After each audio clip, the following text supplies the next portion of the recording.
Vamos a empezar. Vale. Bueno, empezamos hoy la sesión que se pregunta específicamente si conviene reformar el sistema marginalista de fijación de precios en el mercado eléctrico, ¿no? Bueno, esto ahora no se habla tanto, realmente. Yo creo que hubo un hit, o sea, un punto muy caliente quizá en noviembre y diciembre, o octubre, noviembre y diciembre, ¿no? Pero, pero evidentemente la subida de precios pues, motivó todo tipo de artículos, opiniones sobre que esto no podía ser, que no podía ser, que no podía ser, que la subida de costes coyuntural probablemente de una de las tecnologías que aportan electricidad al sistema eléctrico motivase que todo el sistema eléctrico pues, se viese, entre comillas, beneficiado por un precio fijado por el mercado muy superior a los costes que históricamente tienen las otras tecnologías, digamos, ¿no? Y eso pues parecía, pues desde fuera, pues que dices, hombre, esto no puede ser, tiene que haber algún sistema para que esto no suceda, porque es una barbaridad, digamos, ¿no? Porque perjudica a economías domésticas y perjudica al sector industrial intensivo en energía, ¿no? Claro, eso pues es una crítica, a lo mejor es correcta, pero a lo mejor es fácil, digamos, ¿no? Y como todas las cosas, los sistemas normalmente cuando están puestos, ¿no? Y funcionan de una manera, normalmente es por algo, no es por capricho ni es para beneficiar a alguien en concreto, ¿no? Y por lo tanto, pues uno se pregunta enseguida, bueno, si se cambia, a qué se cambia y qué consecuencias a medio o largo plazo puede tener cualquier tipo de cambio, digamos, ¿no? Por lo tanto, invitamos a Diego, ¿no? Que bueno, es catedrático de Economía Aplicada en la Universidad Complutense de Madrid, ¿no? Ha sido miembro de la Comisión de Expertos sobre Transición Energética que colaboró con el Ministerio de Industria del último gobierno del PP, yo creo que en los años 2016-2017 o por ahí, me parece, ¿no? Si no me equivoco, Diego. Ha sido también miembro o consejero de la Comisión Nacional de los Mercados en la Competencia, donde ahora está nuestro contertuliano Pep Salas, ¿no? Pero además es activo y dirige un grupo de investigación en productividad, innovación y competencia en FEDEA, es decir, es una persona pues, que todos estos asuntos no se los mira desde el punto de vista coyuntural, sino desde el punto de vista precisamente de un medio y largo plazo, ¿no? Y por lo tanto nos puede aportar una visión crítica o no, pero como mínimo muy documentada y muy profunda, ¿no? Como siempre en la tertulia no se trata de convencer a nadie de quién tiene razón, sino de tener nosotros todos juntos cada uno de nosotros más argumentos para pensar y para defender pues, las posturas que uno tenga, digamos, ¿no? Con lo cual se podrá estar de acuerdo o no con Diego, pero no se trata de debatir, sino de aprender, digamos, ¿no? Por lo tanto, bueno, este es el espíritu, Diego, de nuestra tertulia, ¿no? Es una tertulia, ¿no? Y por lo tanto no es un foro de debate, ¿no? Exactamente así, sino que es un compartir entre todos pues los conocimientos y salir de aquí pues un poco más sabios. Por lo tanto, ahora yo os voy a mutear a todos, a ver, nunca me acuerdo cómo se hace, porque esto yo no soy profesional de estas cosas, pero en fin, yo creo que ya todo el mundo se ha muteado, o sea que bueno, Diego, te cedo la palabra y puedes empezar ya en los 20, 30 minutos, lo que quieras, ¿vale? Vale, pues muchísimas gracias, Daniel, y nada, buenas noches a todos y encantado y un placer poder estar aquí, ¿no? Y bueno, pues ofrecer algunas ideas o algunas reflexiones que puedan servir un poco también para, como decías, para marcar la discusión sobre un aspecto que ya adelanto que no es que es un aspecto que tiene muchas aristas y no es una discusión sencilla, porque esta es una discusión a veces muy regulatoria y en la que, bueno, pues simplemente yo creo que lo más relevante es conocer o ser consciente de que no es simple y de que hay muchos elementos a tener en cuenta en un planteamiento de posible reforma del mercado. Y una de las cuestiones que comentaré es reforma hacia dónde, ¿no? Que es un aspecto que no está muy claro, si es que se produce. Voy a compartir pantalla y debería de verse, ¿verdad? Creo que sí, ¿no? Se Sí. ve mi pantalla, ¿no? Vale, Sí, sí. entonces voy a minimizar esto, si me permitís, para no ver yo tanto, para poder ver un poquito mejor. Vale, ya está. Bien, entonces, la idea es que voy a tratar 3 puntos. Voy a partir en una visión, a mí me gusta hacerlo porque es verdad que aunque vamos a focalizar la charla, evidentemente, en los aspectos de mercado, en los aspectos vinculados al funcionamiento del mercado y sobre todo en los últimos meses ha tenido conexiones muy claras con otros elementos de la factura eléctrica y es importante un poco clarificar ideas, la mayoría lo conocéis, pero bueno, por fijar ideas de principio y para marcar un poco la discusión y también las soluciones incluso que ha ofrecido la propia Comisión Europea en lo que se ha venido a llamar la caja de herramientas, ¿no? Luego, ese va a ser el primer aspecto, muy breve. Luego voy a entrar a comentar ya un poquito más los aspectos de formación del precio de mercado y cuál ha sido la evolución y las causas, que bueno, en cualquier caso están bastante claras. Y luego ya la discusión más a fondo sobre la configuración del mercado, ¿no? Entonces, por lo primero, todos sabemos que precio de mercado y factura son dos cosas evidentemente conectadas, pero distintas.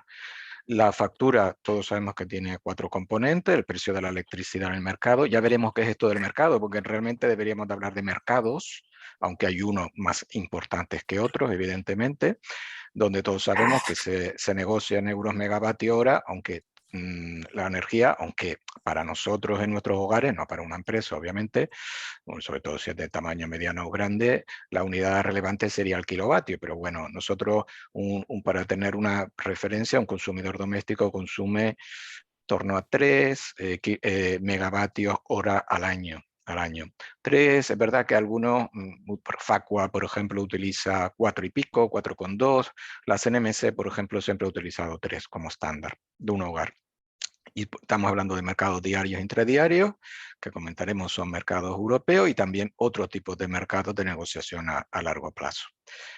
Evidentemente, cuando siempre hablamos de este precio, que es el que de forma habitual aparece o ha aparecido, como señalaba, hasta hace relativamente poco, ahora aparece un poquito menos, casi de forma diaria en las noticias, nos estamos refiriendo al mercado mayorista y por tanto el precio es el precio, digamos, de generación en el punto de generación. Obviamente esa energía hay que transportarla, hay que distribuirla y por tanto tenemos los peajes, ¿vale? Peaje, digo porque aquí incluso la terminología en la regulación ha sido un poquito confusa hasta recientemente, que ya se ha aclarado, ¿no? Por temas de regulatorios. Y sabemos que los peajes, que repito, transporte y distribución, van en potencia y en energía, fundamentalmente potencia y un poquito en energía. Sabemos que la CNMC los calcula y los distribuye. Lo digo porque el año pasado se juntaron muchas discusiones, muchas eran sobre el mercado y otras en realidad, como pasa muchas veces en el sector eléctrico, hay un poco de melee, ¿no? Un poco de confusión en la discusión, ¿no? Y es que curiosamente también se modificó la estructura de peajes, entró en vigor una nueva metodología en el mes de junio de peaje y ahora veremos de cargo. Y, por ejemplo, se generalizó la discriminación horaria, cosa que hasta ese momento obviamente existía en las empresas por definición, pero y en los hogares solamente de forma voluntaria, ¿no? La mayor parte de los hogares no tenían discriminación horaria y ahora es digamos, la situación por defecto. Pero repito, eso vino impuesto por la regulación y cambió desde el mes de junio. En este año, en el año 2022, estos peajes se reducen en la factura, se reducen, ya está en vigor, de hecho, desde el 1 de enero, entre un 2%, un 1,9% y un poquito más del 13%. ¿De qué depende? Pues depende de dónde te conectes. Los consumidores domésticos se conectan más, obviamente, o depende más de la red más capilar, de la red de distribución, y la reducción es más pequeña en los consumidores domésticos, es decir, está más cercana a 2, mientras que los grandes consumidores, los consumidores industriales, los electrointensivos, etcétera, obviamente tiran más de la red de aguas arriba, de la red de transporte, y tienen una reducción ya digo, depende, cada uno depende del nivel, pero como máximo del 13%. Siguiente componente, los cargos, porque nos referiremos luego a ello por temas de lo que ha estado pasando, ¿no? Los cargos sabemos que también se distribuyen, en este caso, la responsabilidad del ministerio, a diferencia de los peajes, que es exclusivamente desde junio pasado de la CNMC. Los cargos, digo, los determina la metodología, también cambió en el mes de junio el ministerio, también van en términos de potencia, en términos de energía, justamente en la proporción contraria, mucho más en el término de energía que en el término de potencia. Y como sabemos, básicamente trasladan costes de política energética y tenemos tres costes: la retribución a la renovable, cogeneración y renovables y cogeneraciones históricas. Quiero señalar esto porque luego voy a comentar temas de entrada de renovables vinculadas al mercado, y todas las renovables que han entrado desde el año 2013, todas reciben hoy bueno, no solo porque ahora el precio es alto, evidentemente, pero solo reciben el precio de mercado. Incluso las que fueron al sistema de subasta que se estableció en el año 2016 y 2017, que ya entraron, las que lo han hecho, y que, repito, solo siguen recibiendo el precio del mercado. Si bien es verdad que si eventualmente en el futuro ese precio cayera mucho, pues sí recibirían una retribución regulada, una especie de suelo en la retribución, que es lo que le asegura esa retribución. Pero repito, todas han entrado a mercado, por eso es muy frecuente decirnos que las renovables hace ya muchos años que solo entran a mercado. El coste de la deuda es la segunda gran partida, pues ya sabemos que era bueno, pues de desequilibrio del sistema de ingresos y de liquidaciones, de ingresos y pagos, sistema de liquidaciones eléctricos, y se terminará de pagar, todavía queda por pagar, se terminará de pagar en 2027, 2028, todavía quedan 5 o 6 años. Y la tercera partida tiene menos importancia relativa, son los extracostes por generación en los territorios no peninsulares, que va la mitad en presupuesto, la mitad en la, digamos, va en la factura eléctrica. Vale, entonces, precisamente por clarificar la discusión, debido al incremento en el precio de mercado a partir de verano pasado, ya el ministerio, que es el que tiene la competencia para modificar los cargos, lo que hizo fue rebajarlo, como sabemos, en la factura hasta el 31 de diciembre. Digo rebajarlo por no decir eliminarlo, porque lo rebajó en un 96% para compensar el incremento que se estaba produciendo vía precio de mercado. En el año, obviamente, no se puede mantener una reducción de ese calibre todos los años porque los costes siguen existiendo, los costes están ahí. Otra cosa es cómo distribuimos esos costes entre los consumidores, del tipo que sea, que es a lo que responden los cargos. Y para el año 2022, lo que ha hecho el ministerio es reducirlo ya no de forma temporal, sino de una forma permanente en un 30%. Y esto tiene que ver con una de las muchas reformas, que a veces es un poco difícil orientarse en la cantidad de reformas que están sobre la mesa. Una de las reformas, digo, que está actualmente en discusión, de hecho está en el Parlamento, que es la creación del Fondo Nacional de Sostenibilidad del Sistema Eléctrico, y lo que hace es detraer parte de los costes, en concreto los costes vinculados a las renovables y cogeneraciones históricas, de la factura, o digamos de los cargos, y distribuirlos de otra forma distinta. Eso hace que para el consumidor eléctrico, eso va de hecho, ya digo, supone una rebaja en la parte de los cargos, que es una parte importante de la factura, aunque es verdad que al final, y ahora va a generarse una pequeña discusión adicional, la discusión del mercado, el consumidor lo recibirá en el precio del mercado, en el precio que paga o en el precio que le paga su comercializador por la energía, porque eso que no paga directamente en los cargos, una parte de ello le vendrá dada porque el comercializador, que es el que al final que lo tiene que pagar, se lo va a añadir al precio de su energía. Con eso quiero decir que a veces hay vasos comunicantes entre la parte más propiamente regulada y la parte de lo que habitualmente entendemos que es el precio de la energía. El tercer elemento, el tercer componente son los impuestos, que también ha sido en la misma línea de tratar de compensar la subida, que luego veremos algunos datos, producida. Ha sido rebajado, reducido o suspendido en algunos casos. Esto se ha mantenido, se ha prorrogado en el caso del IVA y del impuesto especial de la electricidad, se ha prorrogado hasta a final de abril, de momento. El impuesto especial sobre electricidad se redujo a una décima parte digamos, del tipo inicial, del 5,1 al 0,5 para todos los consumidores, y el IVA solo se ha reducido para los consumidores, digamos, más doméstico o pyme, pequeñas empresas que tienen potencias contratadas muy pequeñas, evidentemente de menos de 10 kilovatios. Y luego hay otro impuesto, que es el impuesto que habitualmente le llamamos el impuesto de la generación. Técnicamente realmente se llama impuesto sobre el valor de la energía producida, y que es un impuesto que sí recae sobre el precio de mercado. El precio que luego veremos de la curva de oferta-demanda está ahí, en la curva de oferta, porque es un impuesto que el productor evidentemente recae sobre el productor, sobre el generador eléctrico, pero en la medida que es un impuesto variable, es decir, es un tipo variable en el sentido, es un coste variable, no es impuesto variable, pero, perdón, es un impuesto que recae sobre el valor de la energía producida, y por tanto es variable en función de la energía. Es un coste variable más y por tanto se integra como cualquier otro coste en su oferta.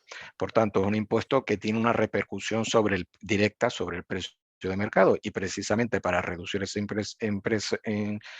precio de mercado, este impuesto está suspendido desde el 1 de julio. Ya lleva 6 meses, poco más de 6 meses suspendido, y en principio va a estar suspendido hasta el 30 de marzo. ¿De acuerdo? Entonces, como sabemos, todo esto lleva a... Hay otra vía de ingresos que ahora comentaré también, que cada vez más importante, que es los derechos de emisión de CO2, no la emisión, no los derechos de emisión vinculados a la emisión producida en el ámbito del sector eléctrico, evidentemente, sino a los ingresos derivados de las subastas de derechos de emisión, sea quien compre esos derechos. Esto cada vez más importante para el sostenimiento del sistema, porque es una transferencia hacia el sector eléctrico de renta generada, vinculadas evidentemente a las políticas asociadas a la transición energética. Y en este caso, este año es una cifra importante, son 2.000 millones las que se han transferido. Hay que recordar que el sistema eléctrico, ya sé que esto es un aspecto que nos interesa sobre todo a los que hemos estado muy involucrados, estamos muy involucrados en los aspectos regulatorios, pero la sostenibilidad financiera es clave, porque al final la no sostenibilidad se termina pagando. Esto es lo que ha ocurrido, de hecho, históricamente, y no tener cuidado con que realmente el sistema esté en equilibrio tiene costes, y tiene costes, repito, que repercuten no sobre el mercado, sobre el precio de mercado, obviamente, o no debería de forma directa, pero sí sobre la factura que paga el consumidor. Entonces, esta introducción nos sirve ya para ir a la parte de mercado, pero precisamente para llegar a este gráfico. Y este gráfico es el peso que tiene la parte de no precio, lo he llamado así entrecomillado para referirme a lo que no es el precio de mercado, sobre la factura de un consumidor, en este caso doméstico. Esto evidentemente depende del tipo de consumidor. No en España, sino, como vemos, son datos de Eurostat, en cualquier país europeo. De hecho, tengo ahí señalado España con una flecha roja, pero me da igual el país que estemos. Y si nos fijamos en la parte azul oscura, es lo que realmente impacta sobre la factura, repito, de un consumidor doméstico. Esto no tiene nada que ver con un consumidor industrial y no, digamos, un electrointensivo. Lo que impacta el precio de la energía. Esa es la parte azul más oscura. Y todo lo restante son costes. Obviamente hay un coste muy obvio que está vinculado también a la energía, ¿no? Aunque solo sea la distribución y transmisión, que obviamente también es un coste de suministro, que es el azul más clarito, pero luego tenemos muchos elementos fiscales o parafiscales. Digo parafiscales porque no están en algunos casos son puramente fiscales desde un punto de vista estricto, y a veces, aunque no sean fiscales, se parecen a elementos fiscales, y que tienen un peso muy importante, repito, en la factura, en este caso de un consumidor doméstico, no en España, en todos los países, ¿no? De hecho, estos datos en España me llaman la atención. Siempre me ha llamado que Eurostat da un dato para España del peso, digamos, del consumo de energía inferior al que habitualmente estamos habituados a tratar. Siempre decimos que en un consumidor doméstico está en torno al 30-35%, previo a la situación actual, pero es que la situación actual es absolutamente inédita, ¿no? Porque como está todo suspendido, minorado, etcétera, no estamos en una situación normal. Pero una situación, digamos, previa al verano del año pasado, el precio de la energía, es decir, el precio del mercado incide sobre una factura anual de un consumidor, repito, en torno a un 30, un 35%. Y esto es importante porque implica que hay diversos elementos que no están asociados y que tienen un peso, de hecho, mayoritario a esa factura. Sin embargo, obviamente, esto tiene que ver en parte con las soluciones que ha propuesto o que ha previsto la Comisión Europea, pero naturalmente quería entrar entonces un poquito a la parte ya propiamente de ese componente 1, de ese componente azul oscuro que veíamos aquí en la anterior gráfica, ¿no? En todos los países, que es este precio de mercado, ¿no? Este es un mercado, como decía, de hecho, mercados, pero dentro de ellos el más relevante es el que habitualmente, el que siempre atendemos en las noticias y el que tiene más peso, evidentemente, es el mercado diario, que es un mercado de IAG, es decir, un mercado en el que hay un proceso de subastas todos los días a las 12 exactamente, un proceso de subastas para fijar precios y cantidades para todas las horas del día siguiente en todos los mercados europeos. Digo mercados europeos porque desde hace ya unos cuantos años, en concreto desde el 2014, hay acoplamiento de mercados en la Unión Europea y de hecho hay un mecanismo de casación, digamos un algoritmo de casación que es único, se denomina así, eufemia.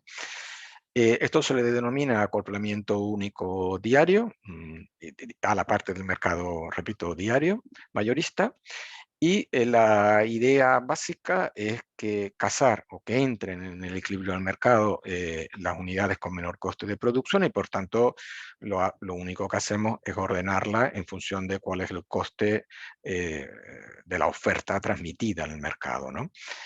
Bajo un principio de neutralidad tecnológica que responde también a la idea de que el producto eléctrico, desde el punto de vista de la demanda, obviamente no desde el punto de vista de la oferta, es un producto absolutamente homogéneo, repito, desde el punto de vista de la demanda y no obviamente desde el punto de vista de la oferta. Y la idea también es que la energía, como veremos, evidentemente, o la electricidad en este caso, es un bien como cualquier otro que transita entre zonas de precio, transita entre países, para entendernos. Y ese tránsito busca, o ese algoritmo busca maximizar el uso de las interconexiones entre países hasta el momento en que ya, digamos, se satura la interconexión y no es posible que la energía, digamos, transite más porque, digamos, no da más de sí la capacidad de interconexión. Evidentemente, el elemento que determina el tránsito es el precio de mercado, porque es una simple cuestión de ventaja comparativa. La energía va desde el mercado que tiene un precio menor hasta el mercado, hacia el mercado que ex ante tiene un precio mayor y puede producir que se produzca convergencia o que no se produzca y por tanto que los mercados técnicamente se desacoplan. Una cuestión importante es que frente a un poco el tópico, ¿no? Que hay, pues ya sabemos que en estos sectores, en particular energía, pues como otros, pues siempre hay algunos tópicos. Este es un mercado que está supervisado, no es un mercado que los oferentes y los demandantes vayan por su cuenta. Evidentemente es un mercado, por tanto está sujeto a unas reglas y esas reglas la determina, de hecho, la CNMC, se publican en el BOE, se llaman así, reglas de mercado, en el caso de España. El mercado está supervisado, por tanto, por la CNMC, previamente por el operador de mercado, por OMIA. Hay un reglamento para el control de prácticas abusivas, por tanto, todos los datos también se remiten a ACER. ACER es la Agencia de Cooperación de los Reguladores Europeos de Energía, y también las ANR, es decir, las Agencias Nacionales de Regulación. Se pone mucho énfasis en el control de estas prácticas, además de que, por supuesto, eventualmente pudiera entrar la Ley de Defensa de la Competencia, si ese es el caso. Pero precisamente se desarrolla un reglamento porque esto es una cuestión más técnica para que diese mucho potencial. ¿Hay prácticas abusivas? Bueno, se han detectado en algún momento prácticas abusivas y se han sancionado, pero evidentemente es la excepción, ¿de acuerdo? No es la regla. Por supuesto, además, otra característica es que es un mercado muy transparente. Bueno, a veces se dice esto no tal. Bueno, obviamente, como todo en la vida, pues tiene cierta complejidad técnica, sobre todo por las reglas complejas, etcétera. Pero al final, todas las ofertas y todas las demandas, por ejemplo, en España se publican, bueno, en todos los países los operadores de mercado nacionales las publican en su página web. En España, además, con carácter individual, porque en España no se permiten portfolios. Es decir, portfolio quería decir que, por ejemplo, Endesa, Iberdrola, lo que sea, pues juntar a las ofertas que hace de una central térmica no sé qué con una central eólica de no sé cuánto. Eso no se permite y hace mucho más transparente y facilita también la supervisión y el seguimiento de las ofertas individuales que se realizan en el mercado. Y se publica, repito, bueno, hay un proceso de embargo para el detalle de 3 meses por un tema de competencia, pero se publican en la web.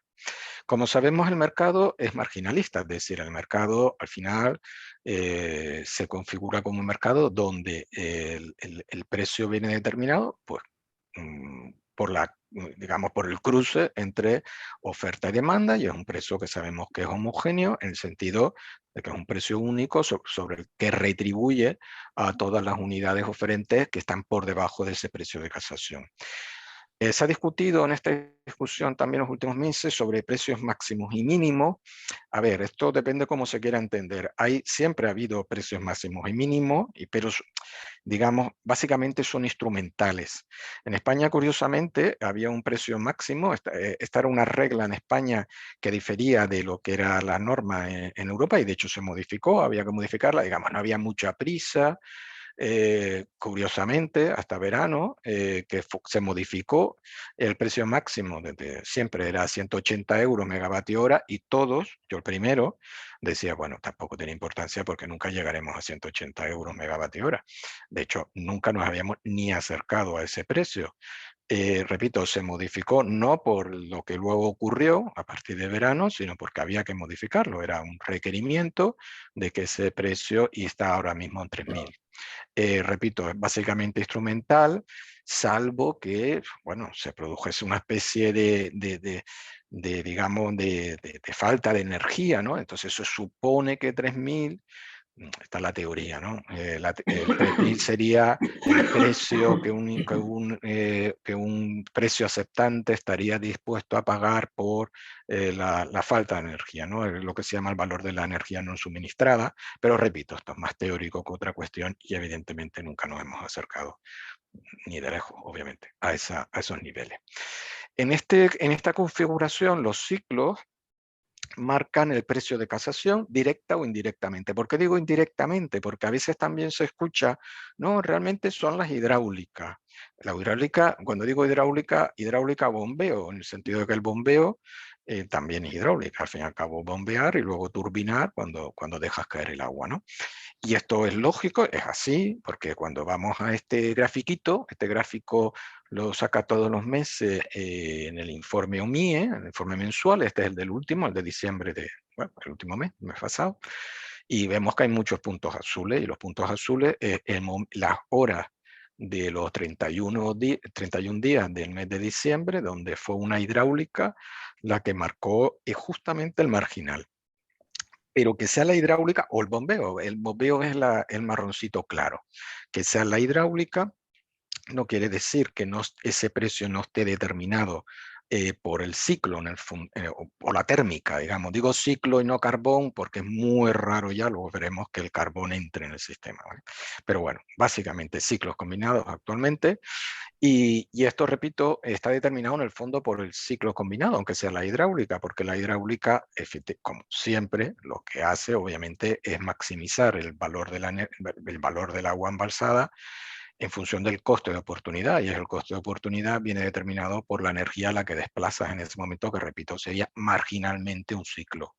Pero, repito, aunque sea la hidráulica, es en el fondo el ciclo la que está marcando el precio.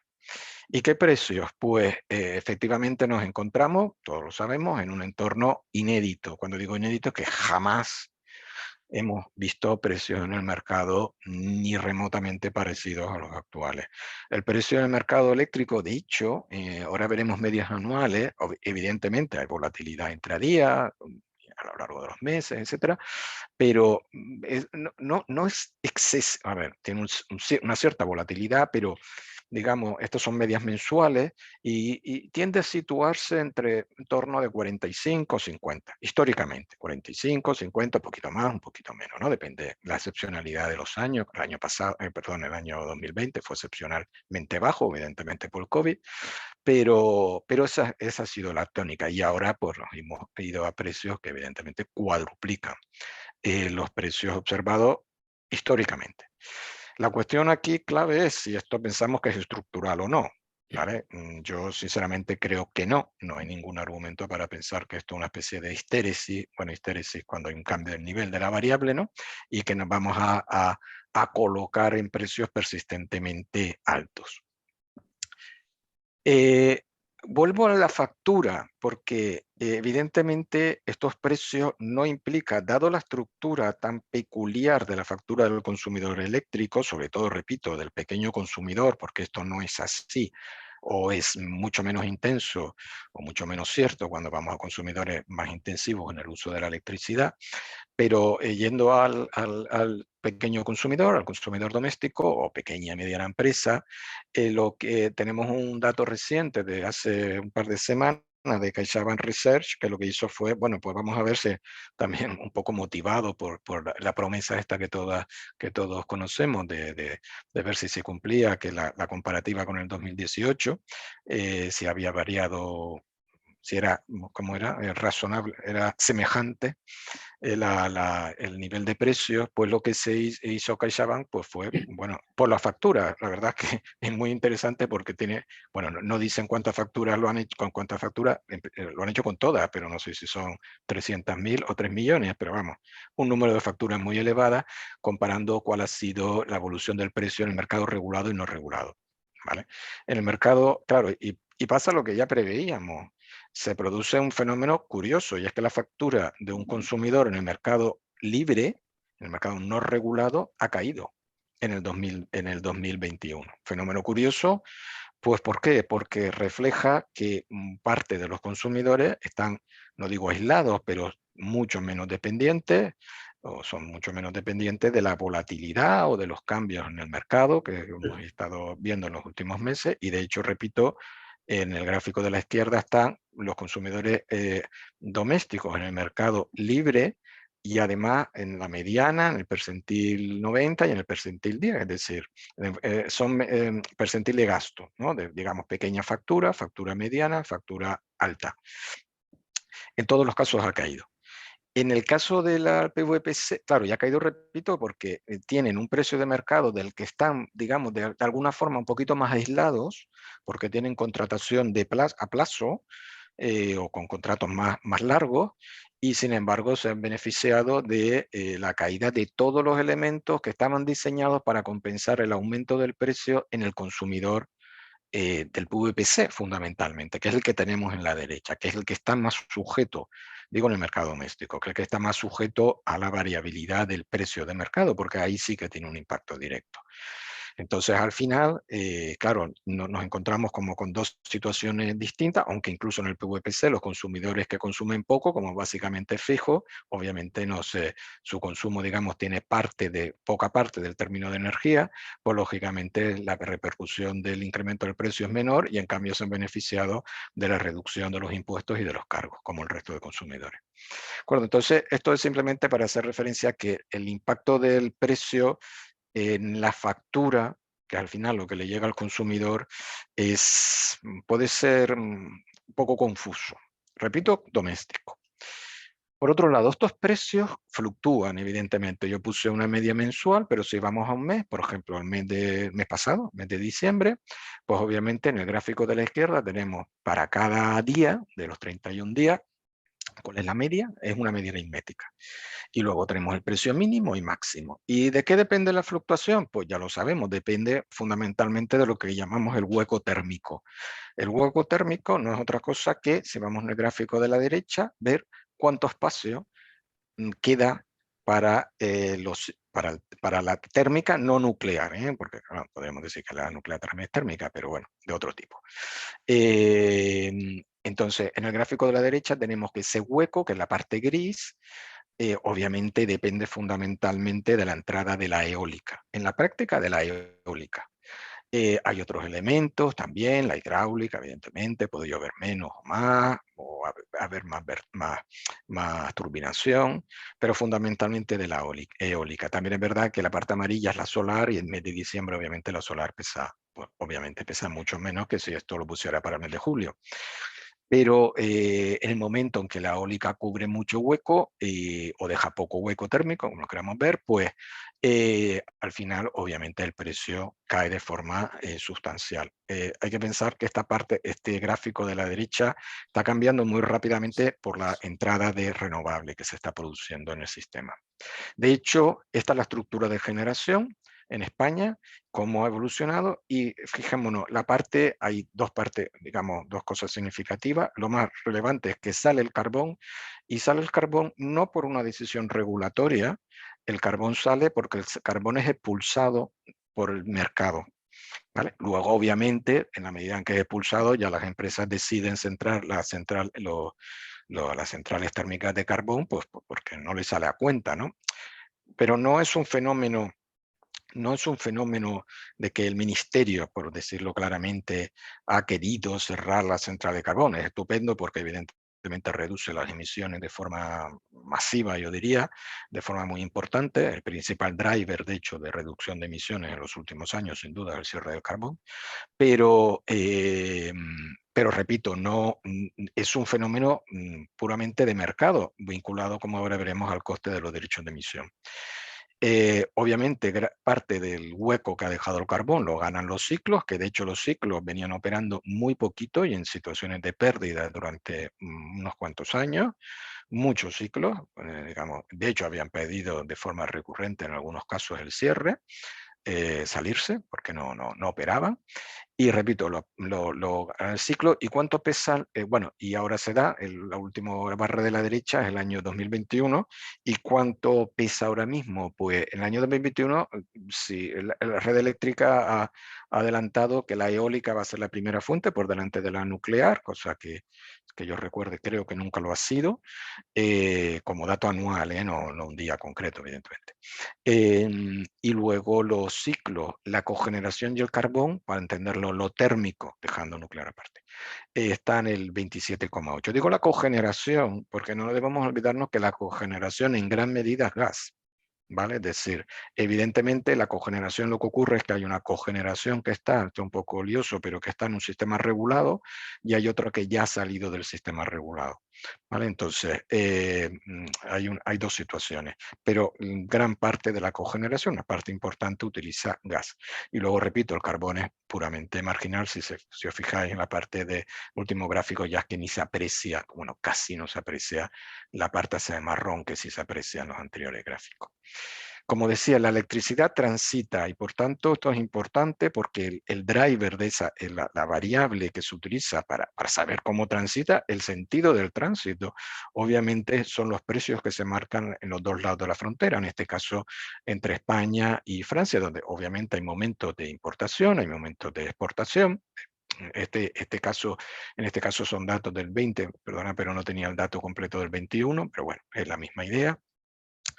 Y en el caso también del 20, ¿cuál es el peso que tiene? Pues tiene un peso a veces importante, ¿no? Las importaciones pueden llegar a suponer el 10% de la energía o del volumen económico, como lo queramos medir, digamos, que se negocia en el mercado ibérico de electricidad, en el MIBEL.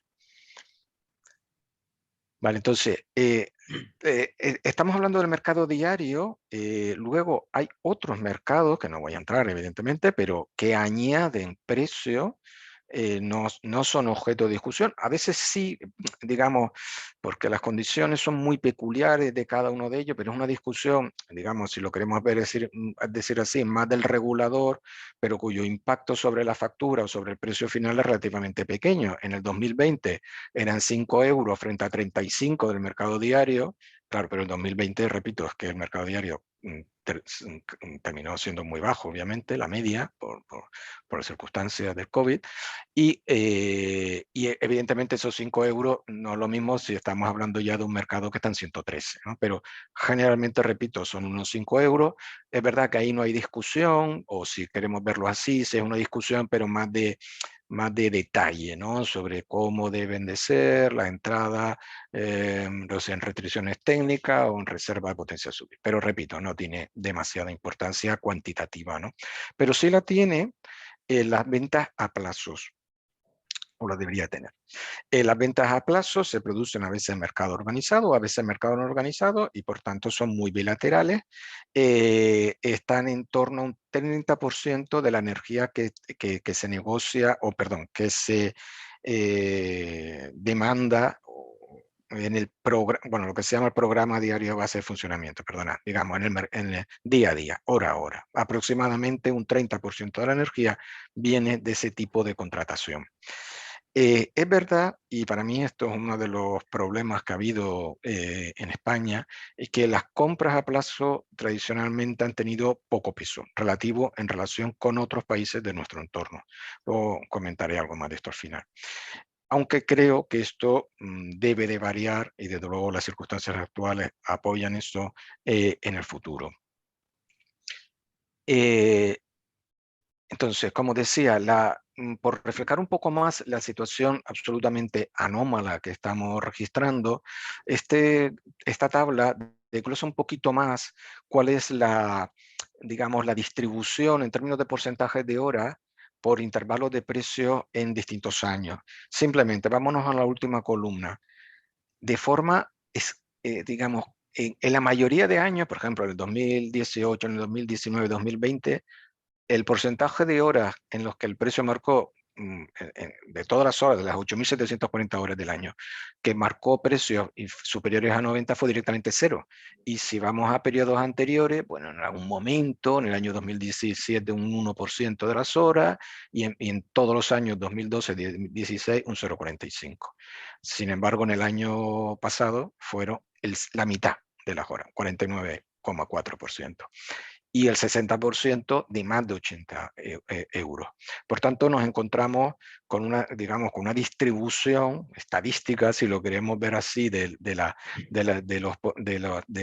precio, no solo a la media, sino yendo hora a hora, realmente muy hacia la derecha, muy sesgada hacia la derecha. Por tanto, es realmente una situación que, repito, inédita históricamente. ¿Y esto a qué responde?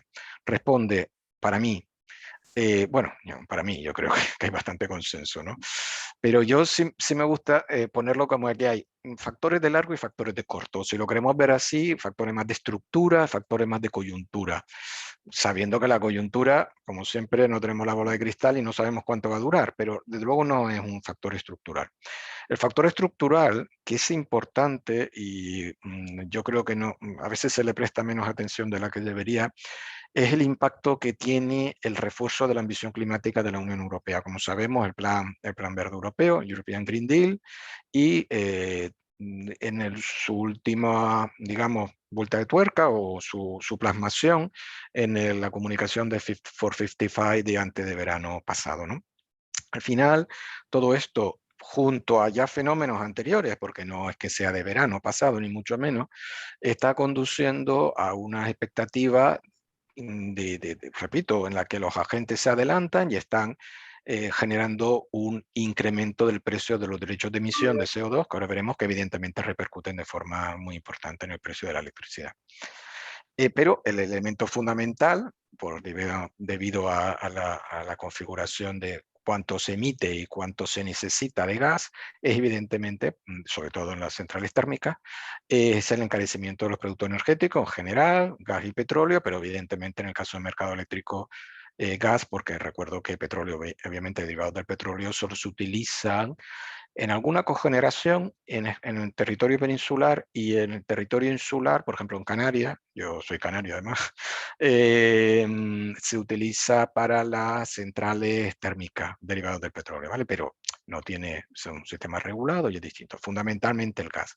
Gas que además no está indexado como históricamente los precios del gas al precio del petróleo, tiene una dinámica Hombre, obviamente tiene correlación, pero tiene una dinámica un poco distinta, y esa dinámica está muy marcada desde el año pasado por la altísima demanda mundial de GNL.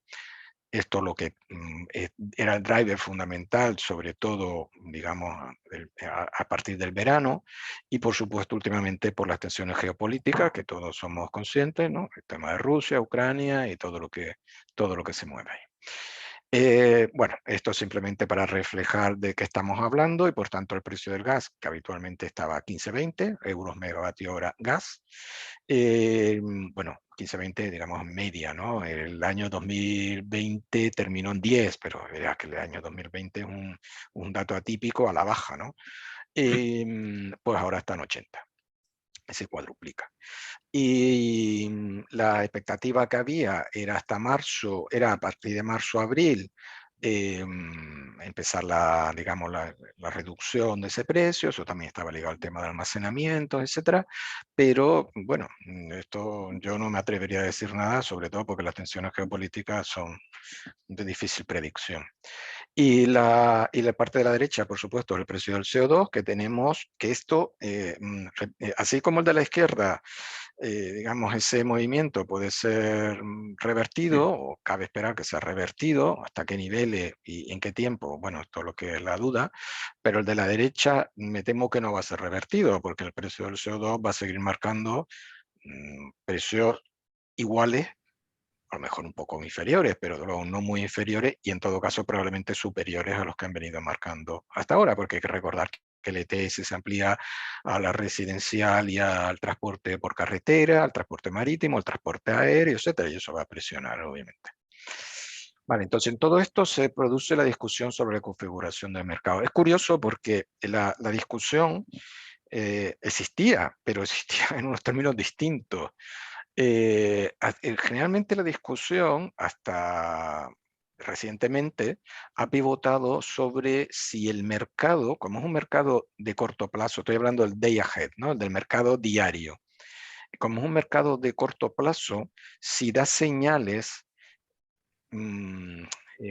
para la entrada o el mantenimiento de determinadas tecnologías en el largo plazo. Me explico. La discusión era si, por ejemplo, si tú piensas que la entrada de renovable, mucha entrada masiva, va a llevar a precios muy pequeños, o va lo que se llama canibalizar el precio, ¿no? Esta expresión un poco rara, un poco agresiva. Si esto, al final, repito, estas señales, digamos, este mercado, esta configuración, podía terminar, por decirlo de alguna forma, pegándote un tiro en el pie, dificultando en el largo plazo la entrada de renovables. Esta es una discusión, si queréis ver así, un poco teórica, porque de momento eso no se ha producido, ni parece que esté generando ningún problema en la entrada de las renovables. Y desde luego hay otros instrumentos que perfectamente posibles, como el uso de contratos de largo plazo, que eliminaría ese problema, contratos privados de largo plazo. Y luego la otra discusión era por el mantenimiento de algunas centrales que a lo mejor son, bueno, a lo mejor no, son necesarias en este proceso de transición. Esto está ligado un poco al tema de la taxonomía también, sobre la seguridad, necesarias para la seguridad de suministro, en concreto en el caso de España, evidentemente los ciclos, y en la medida sobre todo en que no estaban recibiendo, digamos, una retribución vía mercado, o no están recibiendo, que les asegure su continuidad. Pero repito, la discusión era curiosamente no tanto un problema de beneficios extraordinarios, de windfall profit o de exceso de ganancia, era más bien una discusión en el sentido contrario, era una discusión sobre si había, bueno, técnicamente se le domina, o la literatura se llama missing money, para decir que hay un problema de falta de incentivos. En este contexto, sobre todo a partir de verano, evidentemente se genera la discusión sobre el diseño del mercado. Repito, ya había discusión sobre el diseño del mercado, pero de otra forma. Y como pasa muchas veces, por las discusiones se juntan muchas cosas, ¿no? La propuesta que plantea, de hecho, España, junta esta reflexión sobre la necesidad de ir a un cambio sobre el diseño del mercado, sin proponer nada, sino simplemente abrir la discusión, proponer nada concreto, me refiero, pero también se mezcla con otras posibilidades u otros elementos que pueden tener conexión o no, según, por ejemplo, la posibilidad de hacer compras conjuntas de gas. En ese sentido se pone como ejemplo, yo lo he oído nombrar mucho, ¿no? El tema el tema incluso de las compras conjuntas que se han hecho de las vacunas, digo, bueno, pero son cosas distintas, pero en fin. Y esto se ha planteado, bueno, la comisión ha recogido el guante y a ver qué sale de ahí, evidentemente, pero lo veo complicado, si ha señalado, porque no se sabe muy bien, yo mismo no sé muy bien a lo que nos referimos, no sé si es un problema de almacenamiento, de reservas estratégicas, de agrupación de órdenes de demanda, no sé muy bien. Y luego otra discusión también es sobre el posible comportamiento especulativo en el mercado de derechos de emisiones. Y las tres cosas fueron en el mismo saco, pero son cosas distintas.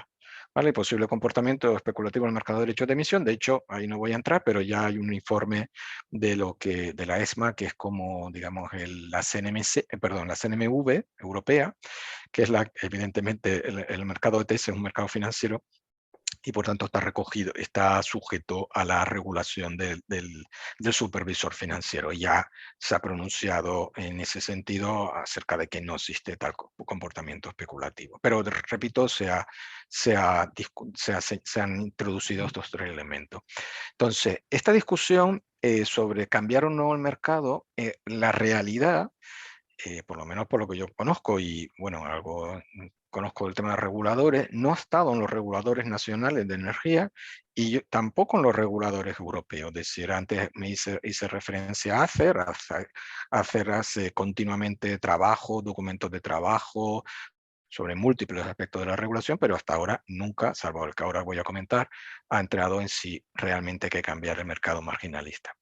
Yo el problema que veo, y una de las dificultades en la discusión en este ámbito, es la alternativa, ¿no? ¿Qué se propone? Entonces, tal y como yo lo veo, puedo estar equivocado, pero la alternativa que yo entiendo que se propone cuando se habla de cambiar el mercado es ir hacia un diseño de mercado, bueno, tiene este término en inglés, de mercados contractuales, que es al final, por entendernos, un sistema de regular el precio, o si lo queremos ver así, regular el precio que recibe cada tecnología por su producción. ¿Vale? Cada tecnología recibe un precio distinto, es decir, implica una cierta planificación, bueno, una cierta no, implica un sistema de planificación centralizada de precio y de cantidades, ¿vale? Porque el mercado casa precios y casa cantidades, y nos solemos olvidar de las cantidades, pero es que las cantidades también son importantes. Comento ahí, hay un trabajo de Goldman Sachs, lo digo porque está público en la red, es gratuito, digamos, ¿no? Que está bien, en el sentido de que por lo menos dice, bueno, a ver, ¿qué es esta alternativa? Y habla de es un trabajo reciente, creo que es de noviembre, si no recuerdo mal, octubre, noviembre, que da un poco, pone sobre el papel este nuevo posible diseño, ¿vale? Y básicamente dice, bueno, pues cada tecnología recibe un precio para remunerar. Aquí la clave, bueno, una de las claves, adecuadamente el capital y los costes de operación y mantenimiento, ¿vale? Entonces, obviamente, Goldman Sachs, lo digo porque yo incluso vi un poco una repercusión en prensa, decía, ¿cuánto se ahorra sobre el precio de mercado en el largo plazo? Pongamos 10 años. Pues todo depende cuál es el precio que tú piensas que va a haber en el mercado y cuál es el precio que tú piensas que va a haber por este sistema alternativo, ¿no? ¿Cuál es el precio de este sistema alternativo? Bueno, Goldman Sachs dice 48. Vale. 48 lo dice, pues porque dice, pues le vamos a pagar a la nuclear 53, al gas 94 y a la solar 25. Bueno, puede ser 25 como 34 y a la nuclear 53 como pueden ser 62 o 48. Y al gas, evidentemente, si ahora mismo le pagas 94, no funciona, porque 94 no le daría ni para la mitad del costo operativo. Por tanto, obviamente, ese precio contractual es una media ponderada. Y esa discusión es una discusión que a lo que te lleva evidentemente es a cuál es la retribución razonable, que es una discusión que en el contexto eléctrico es frecuente, pero es frecuente en las redes, ¿vale? en donde obviamente tú lo que planteas, porque es un monopolio natural, y por tanto tú planteas, o hay una discusión sobre cuál es la valoración de los activos, la amortización de los activos, la vida útil, todo eso estamos acostumbrados en el ámbito regulatorio, pero en el contexto de un mercado regulado en precios y en retribuciones, no en el mercado eléctrico, que hace muchos años evidentemente que no es así. Hay que pensar que este sistema, que repito, tiene la virtualidad de que si esto mañana se pone sobre la mesa y es este el precio, vamos a suponer que nos lo inventamos, digamos, vamos a pagar en media ponderada a todos los productores que mañana entran a producir en España 48 euros. Pues obviamente, pues si es 48 euros en media ponderada, pues no es 150. Está claro que tiene un impacto de corto plazo, podríamos decir, atrayente, ¿no? Porque cualquiera diría, pues mira, mejor pagar 48 que 150. Ahora, cuestión, la Unión Europea ha construido, y es importante, un entorno que está basado en la integración de mercados, ¿vale? Desde mi punto de vista, repito, porque esto es un poco especulativo si lo queremos ver así, pero es mi opinión, ¿no? Pero repito que es discutible, ¿eh? No digo que sea la correcta. Desde mi punto de vista, un sistema de contracted pricing de este estilo rompe la unidad de mercado, porque al final son precios administrados por las autoridades nacionales. No lo va a administrar la Comisión Europea porque no puede, evidentemente, además. Bueno, entonces cada país pondrá el precio que considere oportuno para retribuir a sus centrales nucleares o a sus centrales hidroeléctricas o a quien sea. Esto evidentemente rompe la unidad de mercado y no sé yo cómo sería además los flujos de energía en un sistema de este estilo. Una cuestión para mí crucial en esta discusión es si pensamos que estamos ante un problema de largo plazo o coyuntural. Lo digo porque si es de largo plazo, yo entiendo la discusión, ¿vale?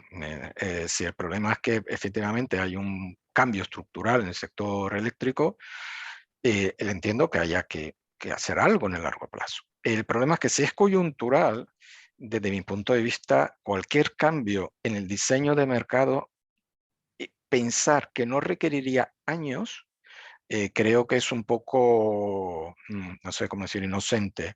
Cualquier cambio regulatorio requiere, y un cambio de esa magnitud requeriría, bueno, tendría consecuencias derivadas por todos lados y requeriría negociaciones, requeriría diseños, repito, que se extenderían años. De hecho, casi cuando ponemos cualquier cambio regulatorio de menor magnitud, ponemos periodos transitorios larguísimos. Por ejemplo, el que anteriormente había señalado el Fondo Nacional de Sostenibilidad del Sistema Eléctrico, para que eso entre en funcionamiento hay un periodo transitorio de 5 años. Para que las nuevas regulaciones de la CNMC sobre una cuestión de la metodología de peaje entre en funcionamiento, se pone periodo transitorio de 3 y 4 años. Un cambio de esta magnitud requeriría periodos transitorios hacia algo, que si fuera ese contracted pricing, por ejemplo, larguísimos. Y la tercera cuestión es que el sistema de precios regulados hace recaer, no hay que olvidarlo, es atrayente, pero implica poner un precio, poner una retribución, si lo queremos ver así. Y como sabemos en el sistema eléctrico, el riesgo regulatorio existe y los errores regulatorios existen y muchas veces los terminan pagando los consumidores, a lo mejor no los actuales, pero sí los consumidores futuros. Y la perspectiva, a veces también política, está muy centrada en el corto plazo, más que en el largo plazo, pero bueno, luego podemos comentar esto. ¿Qué dicen las autoridades nacionales de regulación? Pues la Comisión Europea, ante la petición de España, le planteó a ACER, repito, o ICER, como lo queremos ver, un análisis preliminar. El informe es un análisis cortito, de 10, 11 páginas, pero el largo se prevé para marzo. Pero vamos, va a ir en la misma línea, obviamente. Entonces, es muy contundente acerca de que entiende la preocupación, entiende la discusión, pero señala que que se me está entrando una conversación. Vale. Las intervenciones de precio entiende como un mecanismo de este estilo, pues podría generar al final menor entrada de oferentes competitivos. Y eso al final además va a generar también que haya demanda de mayores primas por el mayor riesgo del cambio regulatorio. Este es un tema, a veces yo entiendo que es un poco complicado, pero cambio regulatorio es un riesgo y eso exige al final mayores primas por parte de los intervinientes. El sistema marginalista, ¿qué es lo que señala? Bueno, tiene ventajas, no he señalado. Una muy obvia es que es un sistema en que los productores tienen todo el interés por revelar sus verdaderos costes. Esto no tiene por qué ser así, pero en el sistema marginalista ocurre así. Costes que además, ya sabemos, tienen estructuras muy distintas. En CAPEX y OPEX muy distintas. Y sabemos, y eso no es, y es una obviedad, pero eso es cierto, claro, que el precio está por encima de los costes marginales y por tanto de los costes variables para muchas tecnologías. Para empezar, para renovables. Pero es que el coste en el mercado, al que refleja la oferta de un productor, es un coste, repito, un coste marginal, un coste variable, si lo queremos ver así. Pero evidentemente no la totalidad de la estructura de coste. Por tanto, esas tecnologías tienen que recuperar los costes fijos. Si no está muy por encima, no digo que por encima tenga que ser 200 euros, ni mucho menos, pero desde luego no 10 y 12. Si no está muy encima, al final no hay entrada. O al final la pagamos, pero por otra vía. A lo mejor no la pagamos en el precio de mercado, pero la pagamos mediante una, como ocurrió en su momento, y que la pagamos en la factura, mediante una retribución regulada, porque si no, no hay entrada. Y el sistema marginalista tiene otra ventaja, y es que genera cierta volatilidad. Y la volatilidad de precios facilita la entrada de un elemento que es fundamental en la transición energética, porque si no, no va a haber entrada de renovables para descarbonizar el sistema eléctrico. Eso podemos olvidarnos, que el almacenamiento y también la demanda flexible. El almacenamiento entra porque hay margen para entrar, porque alivia la volatilidad, porque al final arbitra entre momentos de distintos precios. Y el almacenamiento, repito, es básico porque en un sistema con intermitencia, como la renovable, y por supuesto menos flexible como centrales térmicas, necesitamos muchísimo almacenamiento. Repito, si no habría que pagarlo por otra vía, que es otra alternativa, evidentemente.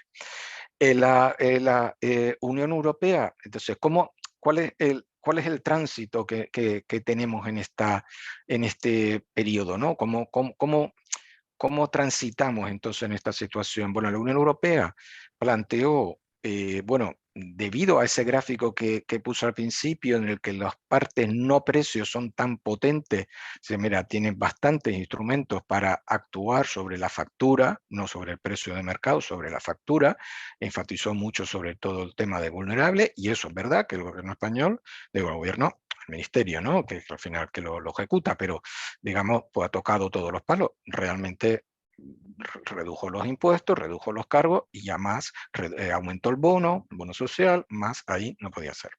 Digo, de lo que tiene en su posibilidad, en su ámbito de actuación, digamos.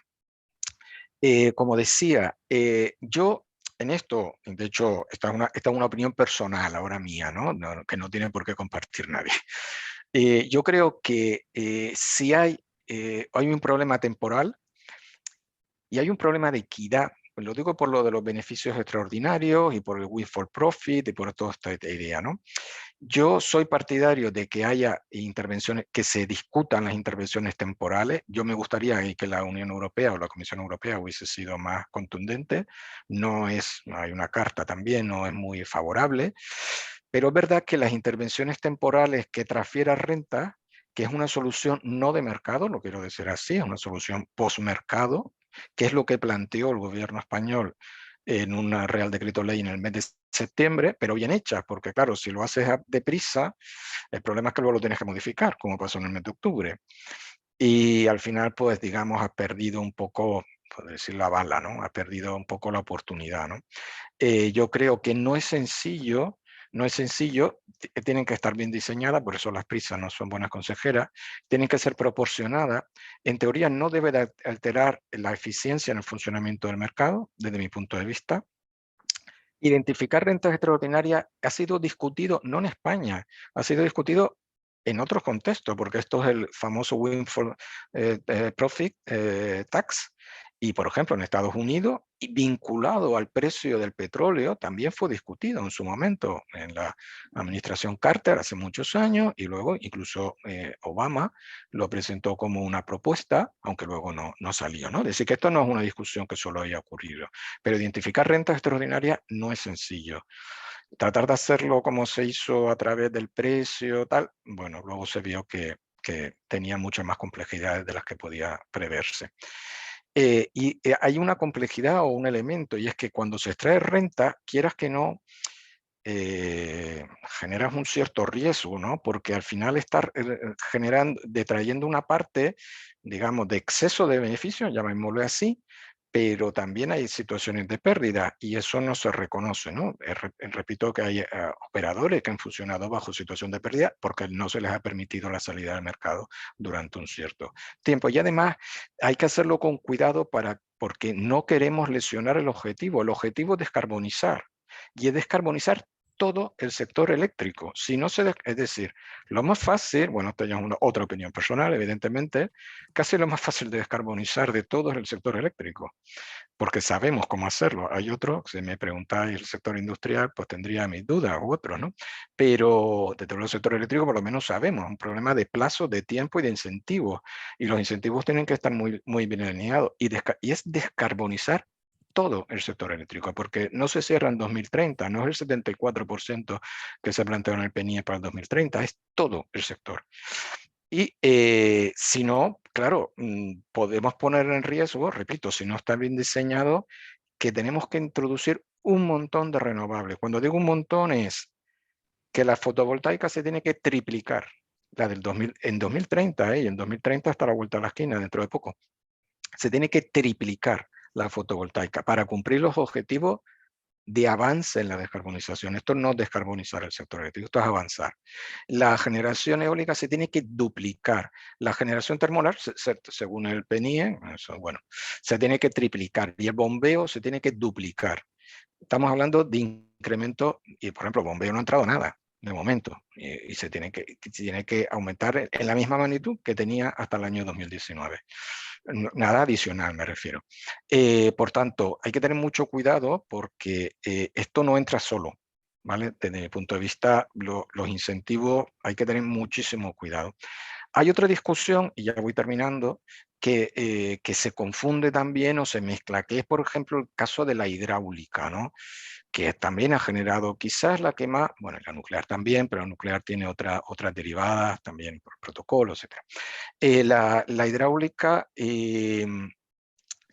yo creo que hay que extraer renta, lo que pasa es que la hidráulica me llama la atención que todavía no se haya establecido un sistema de subastas competitivas del siglo XXI, no de 1950, para extraer renta, porque es lo que hacemos en otros bienes públicos. Está claro que el agua es un bien público, bueno, de hecho es de titularidad estatal, y en otros bienes que tienen las mismas características, como el espectro radioeléctrico, no pensamos que se lo vamos a regalar a Telefónica o a Vodafone o a Orange, lo subastamos. ¿De acuerdo? Y entonces traemos las rentas derivadas de ese bien escaso.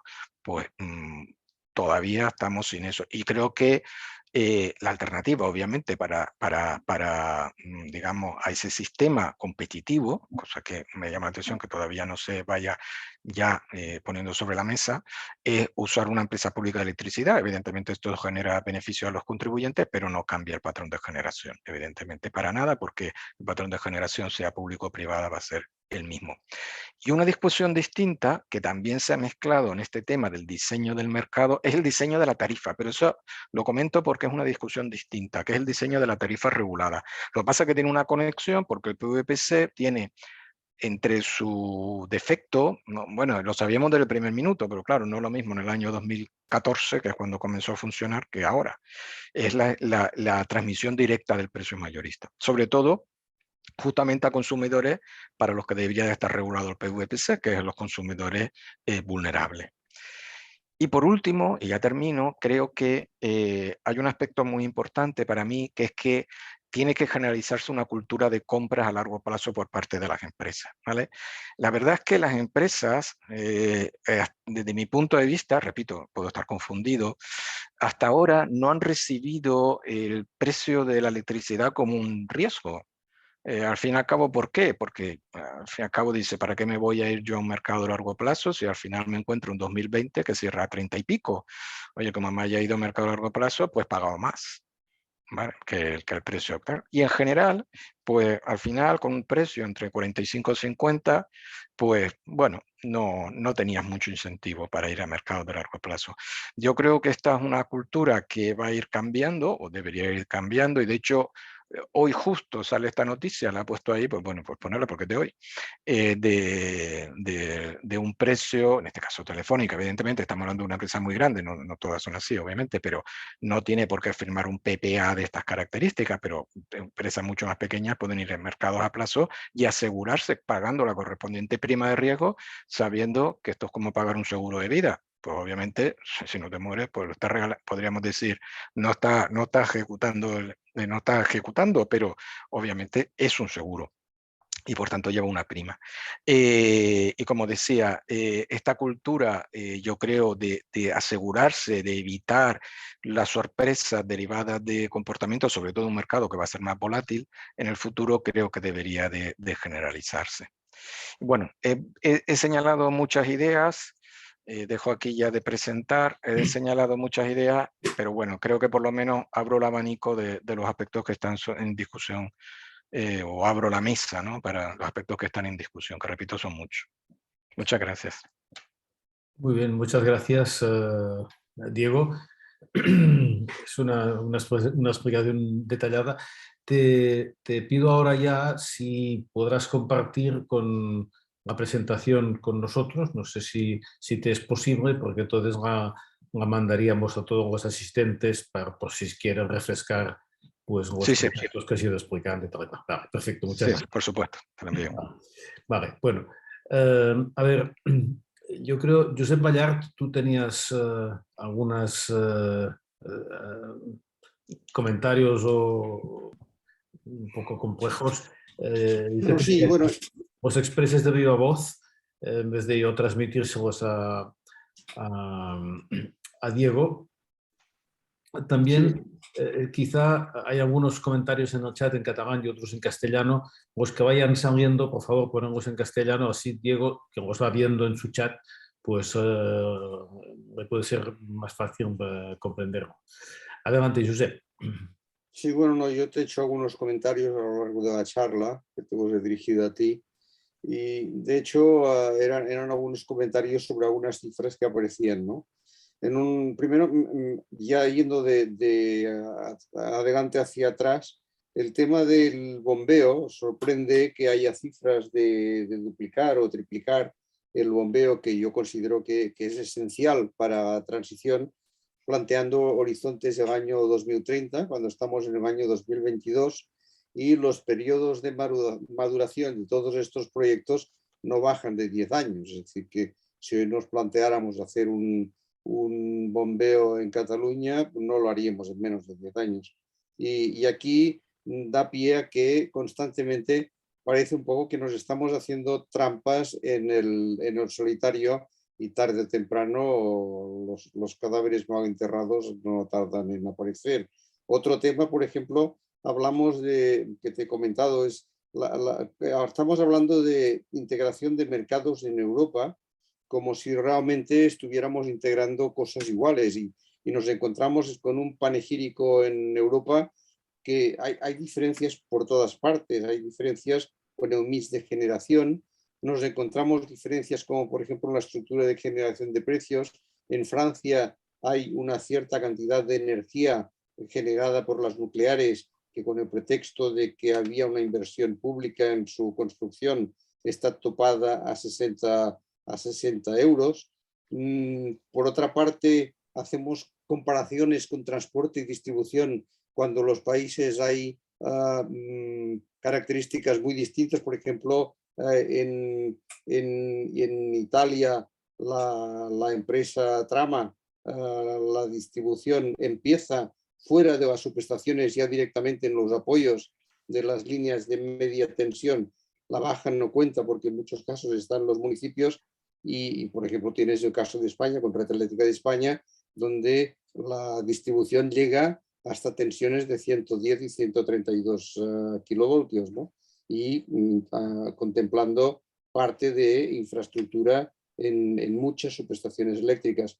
Claro, ves una diferencia, por ejemplo, de un impacto de un 16% en coste de la distribución en Italia frente a un 25% de impacto de coste de la distribución en España, pero realmente estamos comparando cosas muy distintas. Es decir, que en Europa habría que plantearse si vamos realmente a una integración de mercado, a una comparación, tendríamos que plantearnos también una homogeneización en muchas otras cosas, ¿no? Y no quiero...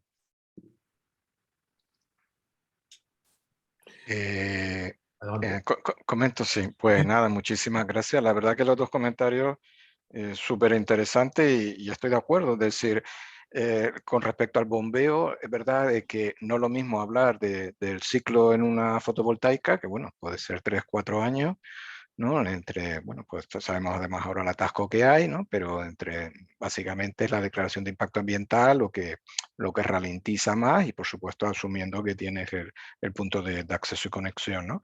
Pero en bombeo esto es otro mundo, claro. En bombeo los ciclos son larguísimos. Yo los he puesto ahí porque son efectivamente los que vienen en el PNIEC.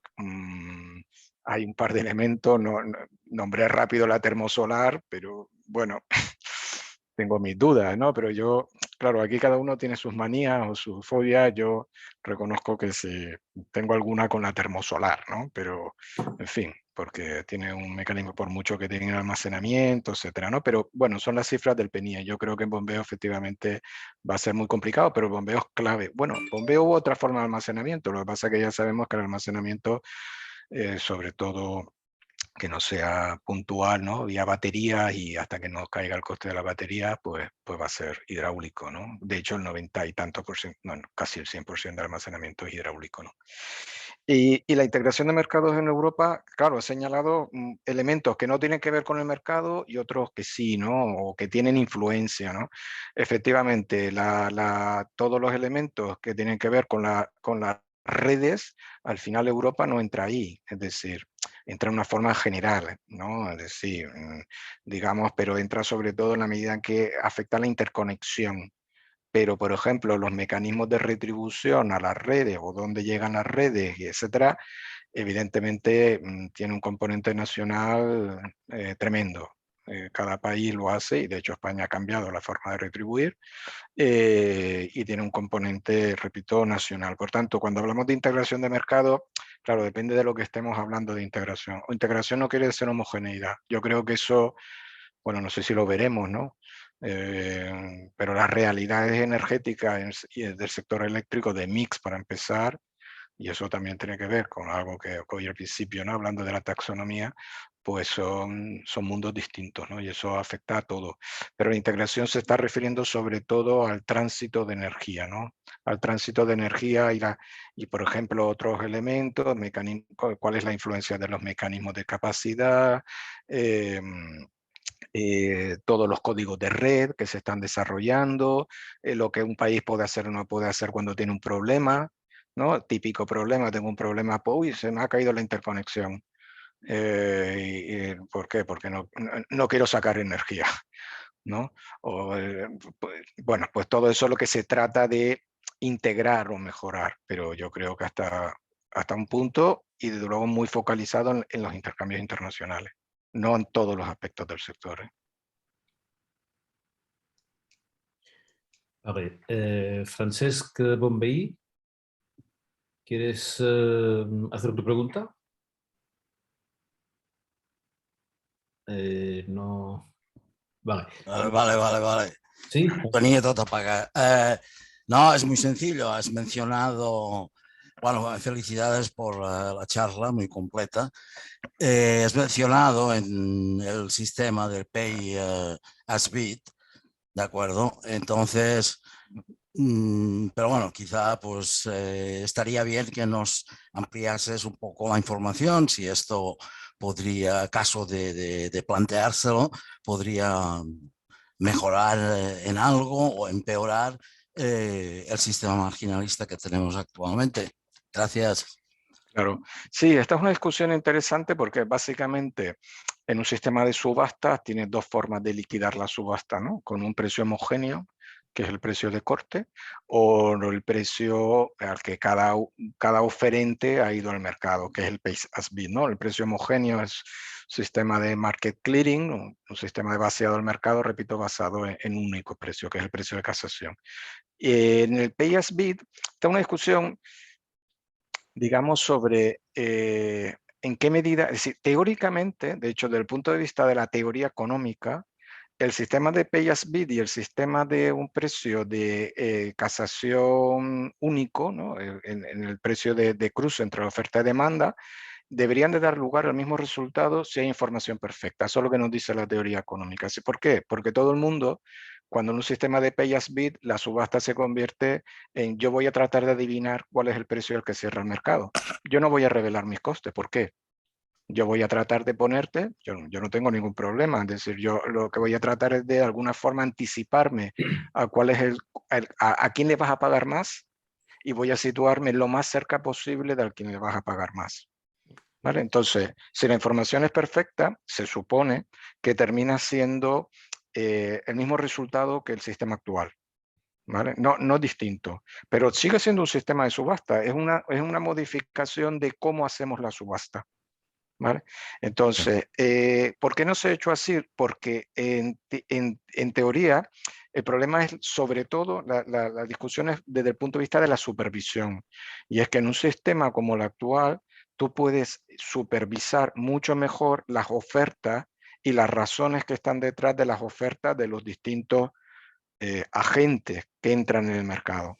Mientras que en un sistema del pay as bid, la empresa no te va a revelar su coste. Repito.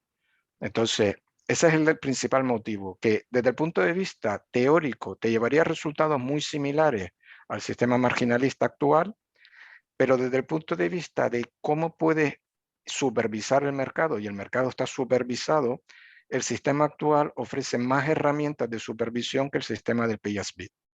Eso es un poco por resumir cuál es la discusión. No ha sido demasiado intensa en este caso.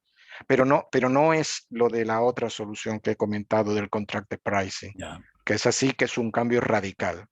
Este más bien es una subasta, hay un mecanismo, y hay subastas que utilizan mecanismos de pay as bid en otros contextos, pero en este contexto el consenso era que no es el mejor sistema.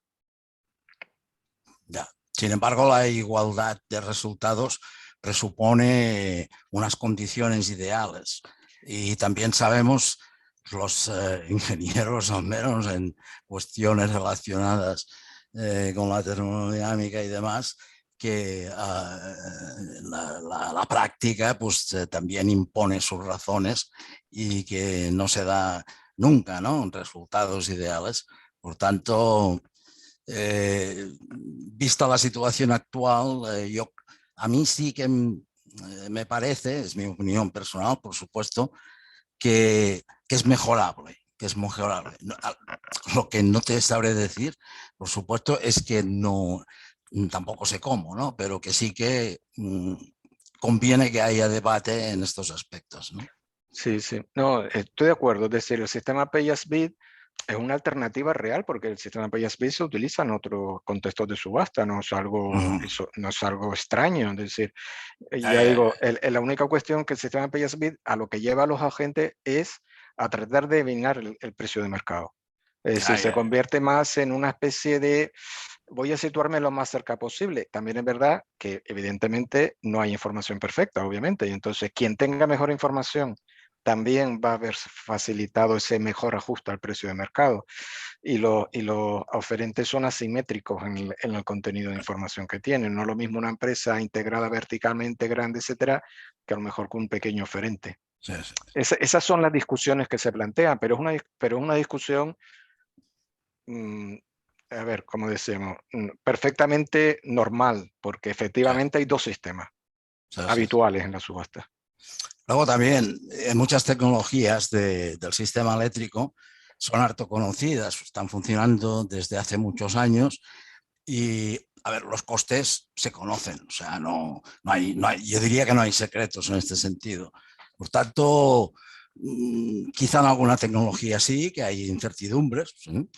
Pero que muchas de ellas, la mayor parte de ellas al menos, a ver, los costes son conocidos, por tanto no le veo yo demasiada dificultad. No he trabajado como regulador, pero no le veo demasiada dificultad a que se pueda efectuar pues, algún sistema de control. Y bueno, yo ahí diciendo un poco sobre, porque claro, los costes son conocidos para un constructor que va, pero el regulador, es decir, la CNMC, por poner esto, no lo conoce, pero vamos a poner hidráulica, ¿no? Sí. ¿De qué estamos hablando? ¿De un bombeo que entra ahora o de una hidráulica que se construyó hace 50 años? Sí. De una hidráulica fluyente, claro, es que dentro de las hidráulicas es un mundo, porque cada una tiene su propia, unos están amortizados, otros no están amortizados, y claro, esa me temo que sería la discusión. Desde mi punto de vista, para el regulador, no, es que tú lo tienes amortizado, no, tú ya no lo tienes. Bueno, eso sí que sería caso a caso. Vale. Me temo, ¿eh?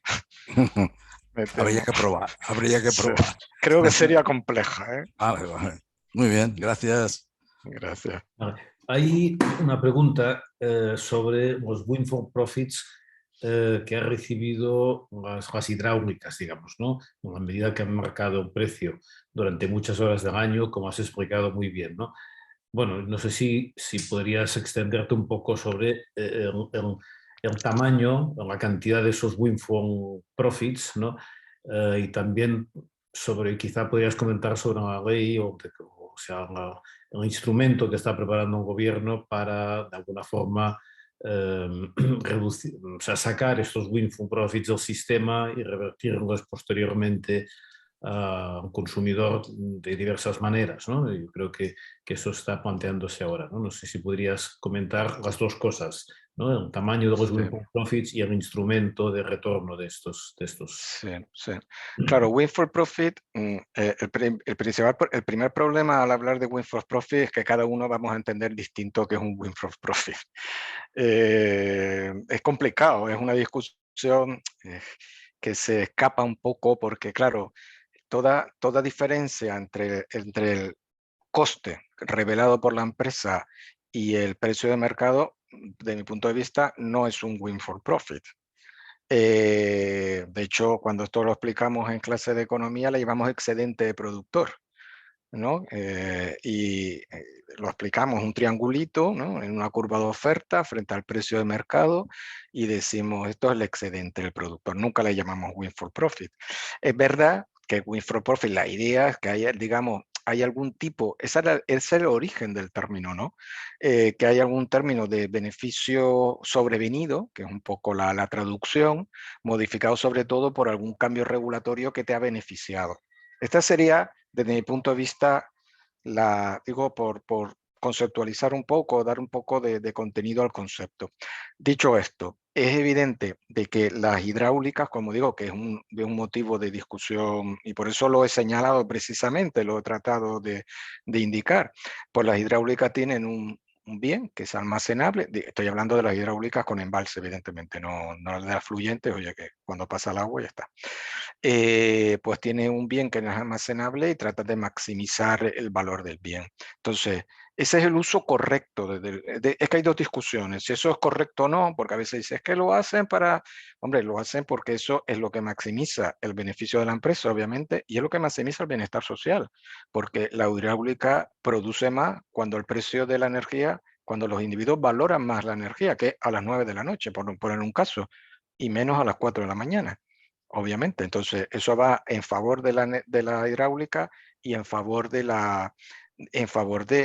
cuando hay una mayor valoración del precio de la energía, que es mayor a las 9 de la noche que a las 4 de la mañana. Dicho esto, por poner el contexto de la hidráulica, porque es la hidráulica que quizás la que más genere controversia, incluso por delante de la nuclear, ¿no? Dicho esto, ¿eso quiere decir que la hidráulica obtiene altos beneficios? Bien, sí. depende del contexto, no lo mismo un contexto de 50 euros que de 200, porque hay que recordar que en el fondo el canon hidráulico que se puso a partir del 14, bueno, ahora ha habido una sentencia que tiró 1 año, 2 años, de hecho, el canon hidráulico, a ver, dicho de que se implementó a partir de la ley 15/2012, como pasa en el sector energético, aunque bajo la apariencia de un factor medioambiental, es una extracción de renta, ¿vale? Se diseñó para extraer renta de la generación hidráulica. Lo que pasa es que el canon hidráulico está fijado como un número de euros por megavatio hora. Y claro, no lo mismo euros por megavatio hora cuando está a 50 euros, que tú lo tienes más o menos diseñado bajo ese escenario, que cuando está a 200. Entonces, por eso yo digo de que para mí la clave es que el sistema cómo están ahora mismo las hidráulicas es incorrecto. Yo creo que el sistema debería ser un sistema de extracción de renta, de socialización de esa renta, parcial, evidentemente, porque, y depende de lo que estemos hablando, porque no es lo mismo un bombeo que quieres que entre y que quieres que ponga la inversión que una hidráulica que tiene 50 años. Estamos en mundos distintos, porque si no el bombeo no entra, obviamente, y necesitamos bombeo. Pero entonces, en ese sentido, para mí el sistema concesional es un sistema absolutamente desfasado. ¿Cuánto están recibiendo? Es difícil saberlo. ¿Por qué? Porque si algo demostró el Real Decreto Ley de septiembre, es que sabemos poco de los contratos de largo plazo. De hecho, yo creo que el error que se cometió claramente en el Real Decreto Ley es que cuando el gobierno dijo voy a minorar, y este es el sistema, ahora conecto con lo otro, voy a minorar los ingresos recibidos vía mercado, se encontró con que esos ingresos no eran los que recibían muchas eléctricas, porque tenían su energía, y en concreto de la hidráulica, de la nuclear, contratada a largo plazo con otros precios, ¿vale? Y eso fue lo que llevó a tener que reformar el Real Decreto Ley, también porque solo se le establecía sobre unos agentes, sobre otros no, no había una base jurídica para hacerlo. Entonces yo creo, por resumir, que hay formas de extraer ese, o de, podríamos decir, de socializar ese excedente de la hidráulica, que sea respetuoso con que la generación, lo dicho porque hay otra pregunta, estamos en un entorno de mercado, ¿vale? De mercado, que entiendo que haya gente diciendo, no, mira, la energía tiene que ser pública, ¿vale? Ok, entonces ya la generación tiene que ser pública, bueno, pues es otro mundo, pero no estamos en ese mundo, ¿no? Entonces, en ese entorno de mercado, la generación hidráulica, repito, la forma de socializarlo, creo yo, que sea respetuoso con ese entorno, es un sistema concesional en el que haya una abstracción, por ejemplo, vinculada al precio. Entonces digo, bueno, tú te puedes quedar con esta parte y eso te va a cubrir tus costes de operación y mantenimiento, costes de renovación de equipos, lo que sea, pero yo os traigo, pero ex ante, como se hace en otros contextos, repito, de otros bienes. Por eso pongo el espectro radioeléctrico, que no tiene nada que ver con el agua, pero que es un bien también, que es un recurso escaso. No sé si me he alargado mucho en la contestación, pero un poco la idea, ¿no? Yo creo que los windfall profit, hay una dificultad porque, claro, ¿qué es todo lo que se diferencia el precio sobre qué? En cualquier caso, sea como sea, evidentemente ahora están obteniendo, llamémosle, beneficios extraordinarios, y yo creo que el sistema no está bien diseñado para esa circunstancia. Creo que habría que cambiarlo. Pero no había mercado, ¿eh? Y yo creo que es una intervención distinta a la del mercado. No todo se soluciona vía diseño del mercado, ¿eh? Desde mi punto de vista.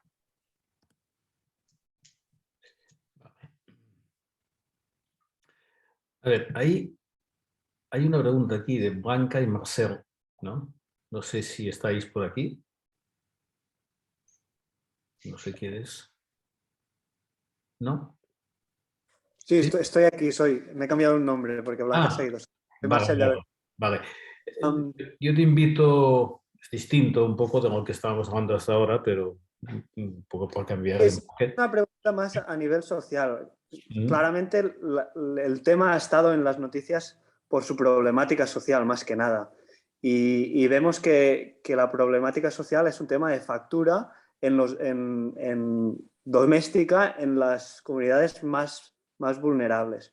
Luego, cabe entender que hay gente que entienda la energía como un bien esencial público y hay gente que la entienda como un bien de mercado. Cabe entender la energía como ambas a la vez y luego, a partir de esto, podríamos plantear tener una factura con una base de consumo subvencionado para esas rentas más vulnerables, que sea subvencionada por esos consumos que son excedentarios de esa base, para el lujo, digamos, de una manera vulgar. ¿Cabría pensar en un sistema así para reducir o para mitigar la problemática social? Sí, a ver, efectivamente, en teoría el sistema existe. Otra cosa que el sistema no funcione perfectamente, que seguro que no, y yo echo de menos también una reflexión también por parte del regulador, que en este caso le corresponde, que obviamente es el ministerio, sobre si el sistema está funcionando bien o mal, porque el sistema es el bono social. De hecho, cuando se modificó la ley del sector eléctrico, una de las, en su momento, con el 2017, porque el bono social ha habido varias modificaciones, pero cuando el Tribunal Supremo anuló una versión anterior del bono social y se volvió a modificar, se introdujo un colectivo de vulnerables, por ejemplo, al que no se le puede cortar la energía, precisamente porque se considera un suministro esencial. ¿Vale? Entonces, es ese carácter el que tú estás señalando. Eso no es para todos los consumidores, pero se entiende que determinado uso de la electricidad que bajo ninguna circunstancia se pueden cortar. Un hospital, el alumbrado público, y están recogidos en la norma. Y se incluyó determinadas viviendas, determinados hogares que se consideran suministros esenciales. Y por tanto, bajo ninguna circunstancia se les puede cortar energía. Digo porque tiene esa, pero claro, no con carácter general, evidentemente. Entonces, pues si no, no lo pagaría nadie. Vale, para determinados colectivos vulnerables. Entonces, ese es el tercer grupo, que son los consumidores vulnerables en riesgo de exclusión social, y luego hay otro grupo, ¿no? Que consumidores vulnerables con otras categorías. Por tanto, el sistema existe. De hecho, esos consumidores ahora mismo tienen una reducción de la factura de todos los componentes de la factura del 75%. Es decir, precisamente esos consumidores, pues sin lugar a dudas, digo porque yo he hecho los cálculos, pagan menos el 2021 que cualquier otro año. Sin duda, ¿vale? Porque yo he hecho los cálculos. Digo los que están acogidos al bono. Otra cosa es que no todo el mundo que está acogido al bono deba de estar, ahí yo tengo alguna duda, llámese familias numerosas, porque eso entra sin renta, y al contrario, que gente o colectivos que deberían estar acogidos no estén. Yo no me dedico al tema de esto, pero vamos, me interesa personalmente, aunque nunca me he dedicado profesionalmente, ¿no?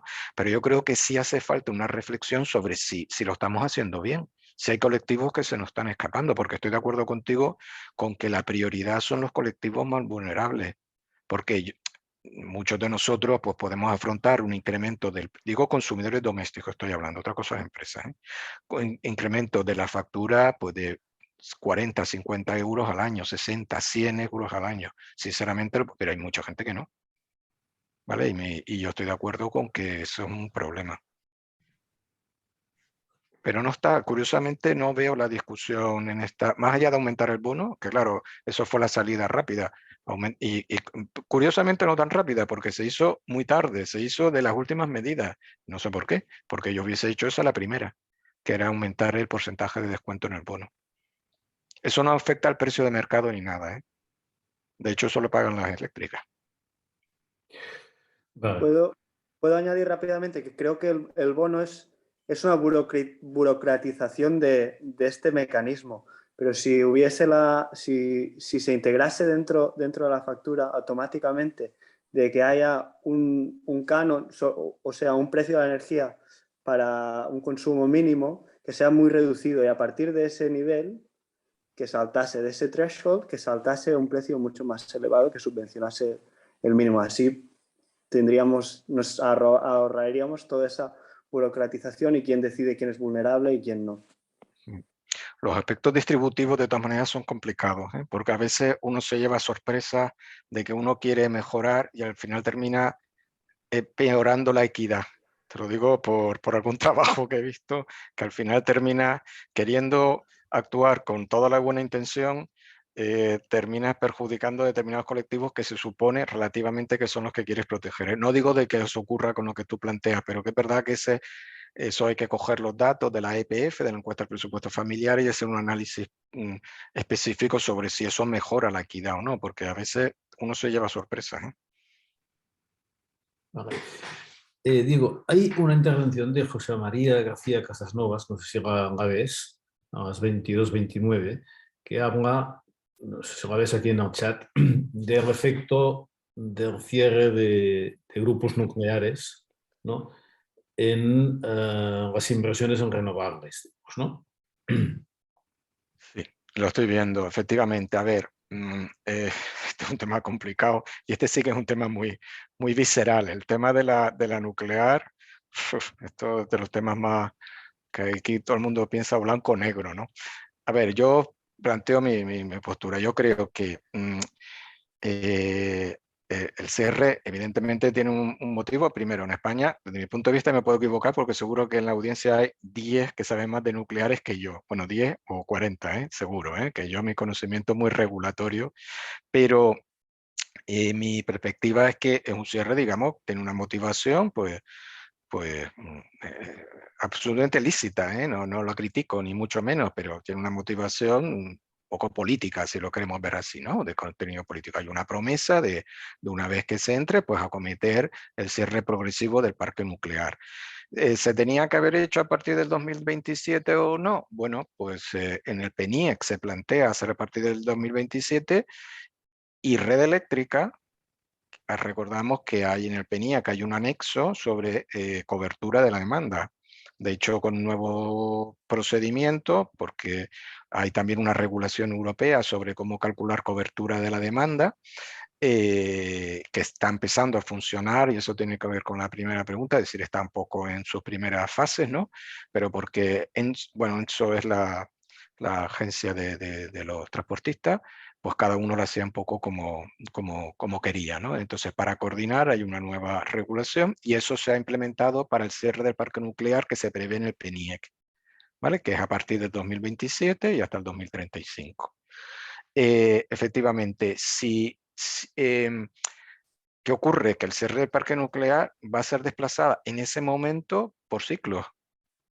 No digo temporalmente, pero el día en que cierra Almaraz, pues ese día entrarán más ciclos. El problema son las señales, ¿no? Es decir, en ese momento digo ciclos porque hay capacidad para entrar ciclos, pero evidentemente los ciclos, si están funcionando al 30%, pues funcionarán al 45, al 50 por el cierre del primer grupo o del otro grupo de Almaraz. Digo porque es el primero, ¿no? Entonces, claro, ¿cuál es entiendo yo que es la previsión del PNIEC? Oye, yo doy una señal al mercado de que va a haber mucho hueco, porque voy a quitar mucho, como yo lo entiendo, que me puedo equivocar, que va a haber mucho hueco porque voy a quitar mucha capacidad de generación, y además firme, ya sabemos que es generación de base, etcétera, ¿no? Y va a haber mucho hueco y doy una señal muy potente de entrada, ya, y le digo a la gente, no, es que tienes hueco para entrar, ¿vale? El problema es que en el 2027 ese análisis, digo 2027, 2028, habrá que ver dónde estamos, porque si efectivamente no entra el bombeo que se predice, no entra la fotovoltaica que se predice, no entra la eólica que se predice, pues bueno, hay un pequeño problema además para el operador del sistema que tiene que calcular en ese momento la seguridad de suministro. No sé si con eso contesto funcional, porque estoy leyéndola mientras decir, mantener los grupos nucleares podría reducir la inversión en renovables. Obviamente, es decir, si hay más nucleares, hay menos cabida para otras, por decirlo de alguna forma. Es decir, no necesitas meter tantas renovables, pero es que hay una decisión, y esto de nuevo tiene un poco que ver con la taxonomía, ¿no? Tiene que ver con cuál es tu mix, ¿no? Y si el mix es que no quieres nucleares, pues tienes que meter más renovables, pero muchísimas más además.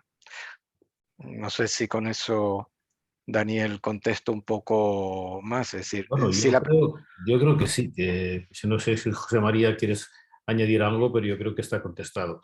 A ver, nos faltan 10 minutos hasta las 11, intentamos cerrar a las 11. concluir, porque si no esto se alarga ad infinitum, ¿no? Y tampoco y es muy interesante, pero hay que poner algún punto, ¿no? A ver, Pep, hay algunas preguntas, pero quizá Pep Centellas hace rato que ha hecho un comentario sobre, es la de las 22:30, sobre la parte de la nuclear francesa. Dice, has mencionado que parte de la nuclear francesa está fuera de un punto con el sistema AREN, si puedes dar más detalles de su origen y qué posibilidades ves a un sistema como AREN en España, ¿no? Sí, bueno, creo que lo comentó Josep, me parece, ¿no? Me pareció. Pero sí, el sistema, según yo entiendo, es que fue una intervención más desde el ámbito de competencia, en el sentido de que la situación de Francia, todas las situaciones son un poco idiosincráticas, ¿no? Son particulares de cada país, pero el caso de Francia es muy idiosincrático, ¿no? Muy peculiar con el tema nuclear y Electricidad de France, vamos, la compañía pública, y por tanto, que además la propietaria de las centrales nucleares y está integrada verticalmente, etcétera, y lo que se hizo fue, según entiendo yo, sacar del sistema y obligarles que hubiera algo parecido a lo que el gobierno planteó con las subastas de energía coercitivas de largo plazo en un Real Decreto Ley que se aprobó en octubre, es decir, solo que sacándola del mercado, es decir, bueno, algo parecido, es decir, obligando a Electricidad de France como propietaria a comercializar a un precio estipulado a otros comercializadores distintos del grupo integrado partes de la energía producida por las centrales nucleares. Pero es que, claro, Francia con las centrales nucleares y el peso que tiene la generación nuclear en Francia, que es 70 y tantos %, bueno, por encima del 70, pues claro, es que es un caso único. Creo recordar que esa venta además fue visada por la Dirección General de Competencia de la Comisión Europea, si no recuerdo mal. Vale. A ver, nos vamos a tener que saltar algunas preguntas. Hay algunas que yo creo que han, algunos comentarios que ya han sido respondidos de una forma u otra a lo largo de la intervención y de las preguntas que se han hecho. Pero la última pregunta de José María García Casasnovas otra vez, yo creo, a mí me parece que sí que es interesante que la comentes, ¿no? Porque realmente plantea, o sea, te pregunta, ¿no? Una posible propuesta, ¿no? Que sí que se ha trabajado a un ministerio para, entiendo, para disminuir la volatilidad de un precio marginalista, ¿no? Sí. Bueno, la comento en un minuto. Sí, sí. Actualmente se traslada el PVPC puro y duro con toda la volatilidad. Si en lugar de hacer una traslación pura y dura con toda la volatilidad se trasladase en cada momento, en cada hora, cada periodo, se trasladase la media móvil de los últimos 6 meses, plancharíamos completamente la volatilidad y el precio que se adjudicaría o que tendría que pagar el consumidor se podría reducir incluso en un 50%, lo cual no quiere decir que se reduciesen los ingresos del sistema, o sea, el sistema no entraría en déficit, porque lo que haría sería, durante los precios de volatilidad creciente muy elevados, la plancha hacia abajo y luego hacia arriba. Y cuando tuviésemos una volatilidad decreciente, la plancharía hacia abajo. Es decir, estaríamos utilizando de alguna forma precios tendenciales en lugar de precios instantáneos, lo cual sería un alivio importante para los consumidores, sobre todo para los consumidores vulnerables y para la mayoría de los consumidores del PVPC. Y esa propuesta se trasladó y hicimos un estudio que consideramos todo un año y hicimos las medias móviles de hora a hora durante todo el año y nos aparecía eso perfectamente en las curvas, se veía cómo ocurría eso y cómo en los periodos como el que cogimos el episodio que tuvimos el año pasado, como se llamó, el que tuvimos en el principio de año, en el cual tuvimos aquella tormenta tan grande que también hubo volatilidades muy altas y vimos como las volatilidades altas de ese fenómeno atmosférico que tuvimos al principio de año se compensaban en los 2 meses siguientes en cuanto a ingresos del sistema. Y nos parecía que socialmente era interesante esa propuesta porque no suponía menoscabo de los ingresos, no suponía que a futuro estábamos trasladando costes al consumidor, sino que los equilibrábamos, pero disminuíamos considerablemente el efecto ese perverso de la volatilidad tan exagerada que estamos sufriendo y que sufrimos sobre todo en los meses de noviembre y diciembre. Sí, yo estoy, a ver, por contestar, de acuerdo, en el sentido de que de hecho eso lo que funciona en el precio regulado en el gas. En el gas pasa eso, en el gas, de hecho no ha trasladado los precios de la TUR, de la tarifa regulada en el caso del gas natural a los hogares, no se ha trasladado el incremento del precio del gas porque se ha diferido bajo la premisa de que luego cuando empieza a bajar el precio, digamos, hay un sistema de compensación, como señalaba, en el que no vas a recoger de forma inmediata la caída del precio, pero no has recogido tampoco de forma inmediata la subida del precio. Sería un sistema parecido de amortiguación. Lo que ocurre es que ahora el momento delicado. El Ministerio, quiero recordar que esto lo preguntó a las asociaciones de consumidores y todas se opusieron al cambio, es decir, todas preferían quedarse, y yo creo que lo que ha tirado al Ministerio para atrás ha preferido quedarse con el sistema actual, de momento al menos, porque esto parecía que iba a ir por esa vía en principio, a través de alguna especie de media móvil, un movimiento más tendencial, efectivamente, porque claro, todo depende de cuándo se haga la media.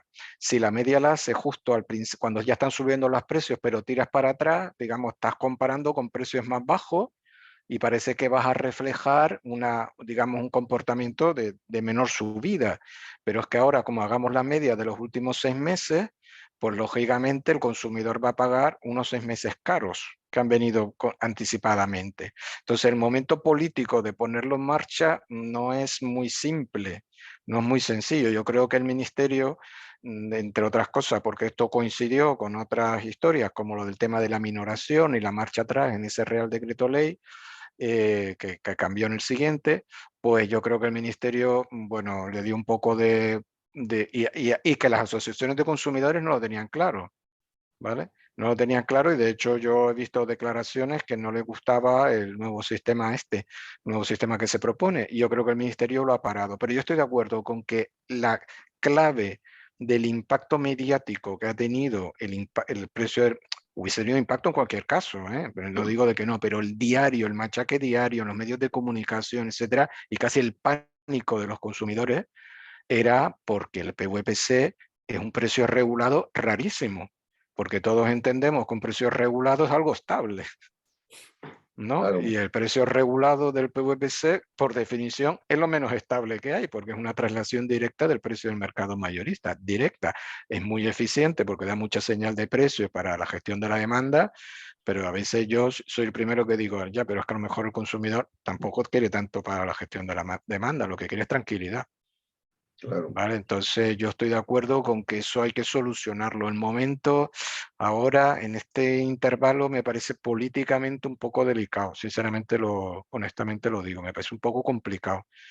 Pero Nosotros hicimos esa propuesta en el mes de noviembre, cuando todavía, bueno, cuando en la propuesta estábamos en los picos de volatilidad y lo amortiguaba considerablemente, y nos fijamos también en Filomena, que también pasó una cosa parecida, en menor medida pasó una cosa parecida, claro, y se vio que entonces el problema social se reducía considerablemente, porque a una familia decirle usted que este mes va a pagar a 4 veces más y el mes que viene va a pagar a la mitad, eso le desequilibra sus presupuestos. Los presupuestos familiares del PVPC son muy ajustados.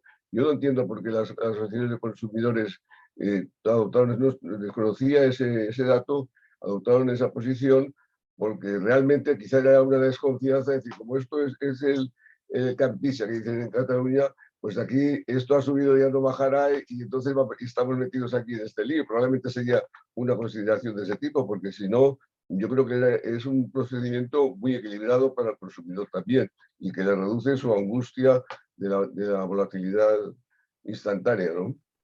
sí, yo estoy de acuerdo que al final es un sistema que sobre todo en estos momentos de tanta tensión en el mercado mayorista se ha traducido como un sistema bastante lesivo, sobre todo por el pánico que ha generado, ¿no? Porque ha generado una incertidumbre y una ansiedad sobre el precio del mercado, que no es normal que todo el mundo en la primera noticia del telediario casi todos los días saliera el precio del mercado y que todo el mundo piensa que iba a pagar 400 euros. Si es que luego yo entiendo de que la gente dice, pero yo pago eso, me va a llegar una... Digo, no, mira, es que entre que estos son unas unidades de medida que no son las tuyas, porque tú no consumes megavatios, consumes kilovatios, y por tanto divídelo entre 1000. Pero es que además tú tienes otros componentes de la factura y además, por eso puse lo del resultado de la Caixa, que es que incluso se producen resultados paradójicos al final. Y yo creo que el resultado paradójico es porque el instrumento del PVPC además está pensado para consumidores. Claro, es que es un precio regulado. Hay que recordar que la regulación europea, el precio regulado en principio es para consumidores vulnerables. Y el PVPC tiene consumidores vulnerables en una pequeña parte y la mayor parte que no son vulnerables, claro. Sí, claro. Entonces, es un instrumento a tocar. Yo estoy de acuerdo, que al final todo se entremezcla, pero es importante. Pero el efecto pánico, fíjate que se tradujo, perdón, incluso a la pequeña y mediana empresa que normalmente tenía que funcionar con otros procedimientos, ¿no? Y sin embargo, se ha creado un problema gordísimo que se hubiera podido moderar. Pero en fin, Sí, nada. estoy de acuerdo. Muy bien, somos las 11. Seamos un poco germánicos en esto. Vamos a cerrar aquí. Diego, muchísimas gracias por compartir con nosotros esta noche, escucharnos, contestarnos y ayudarnos un poco bueno, pues a saber más cosas, ¿no? Gracias a todos, como siempre, por el tono que se emplea en esta tertulia, que me parece que bueno, es muy constructivo y es muy respetuoso, y pienso pues que vamos bien, vamos en una buena dirección.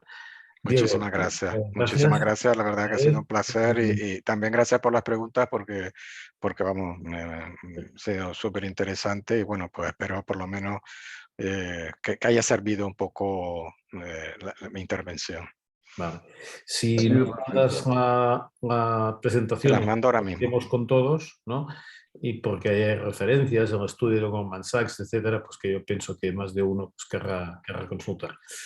Muy bien, pues Muchísimas aquí lo gracias. dejamos. Buenas noches a todos. Gracias. Y ya digo, la semana que viene tenemos este acto conjunto con la Sociedad Catalana de Economía y sobre la influencia del PIB como instrumento en la transición energética. Vale. Buenas noches.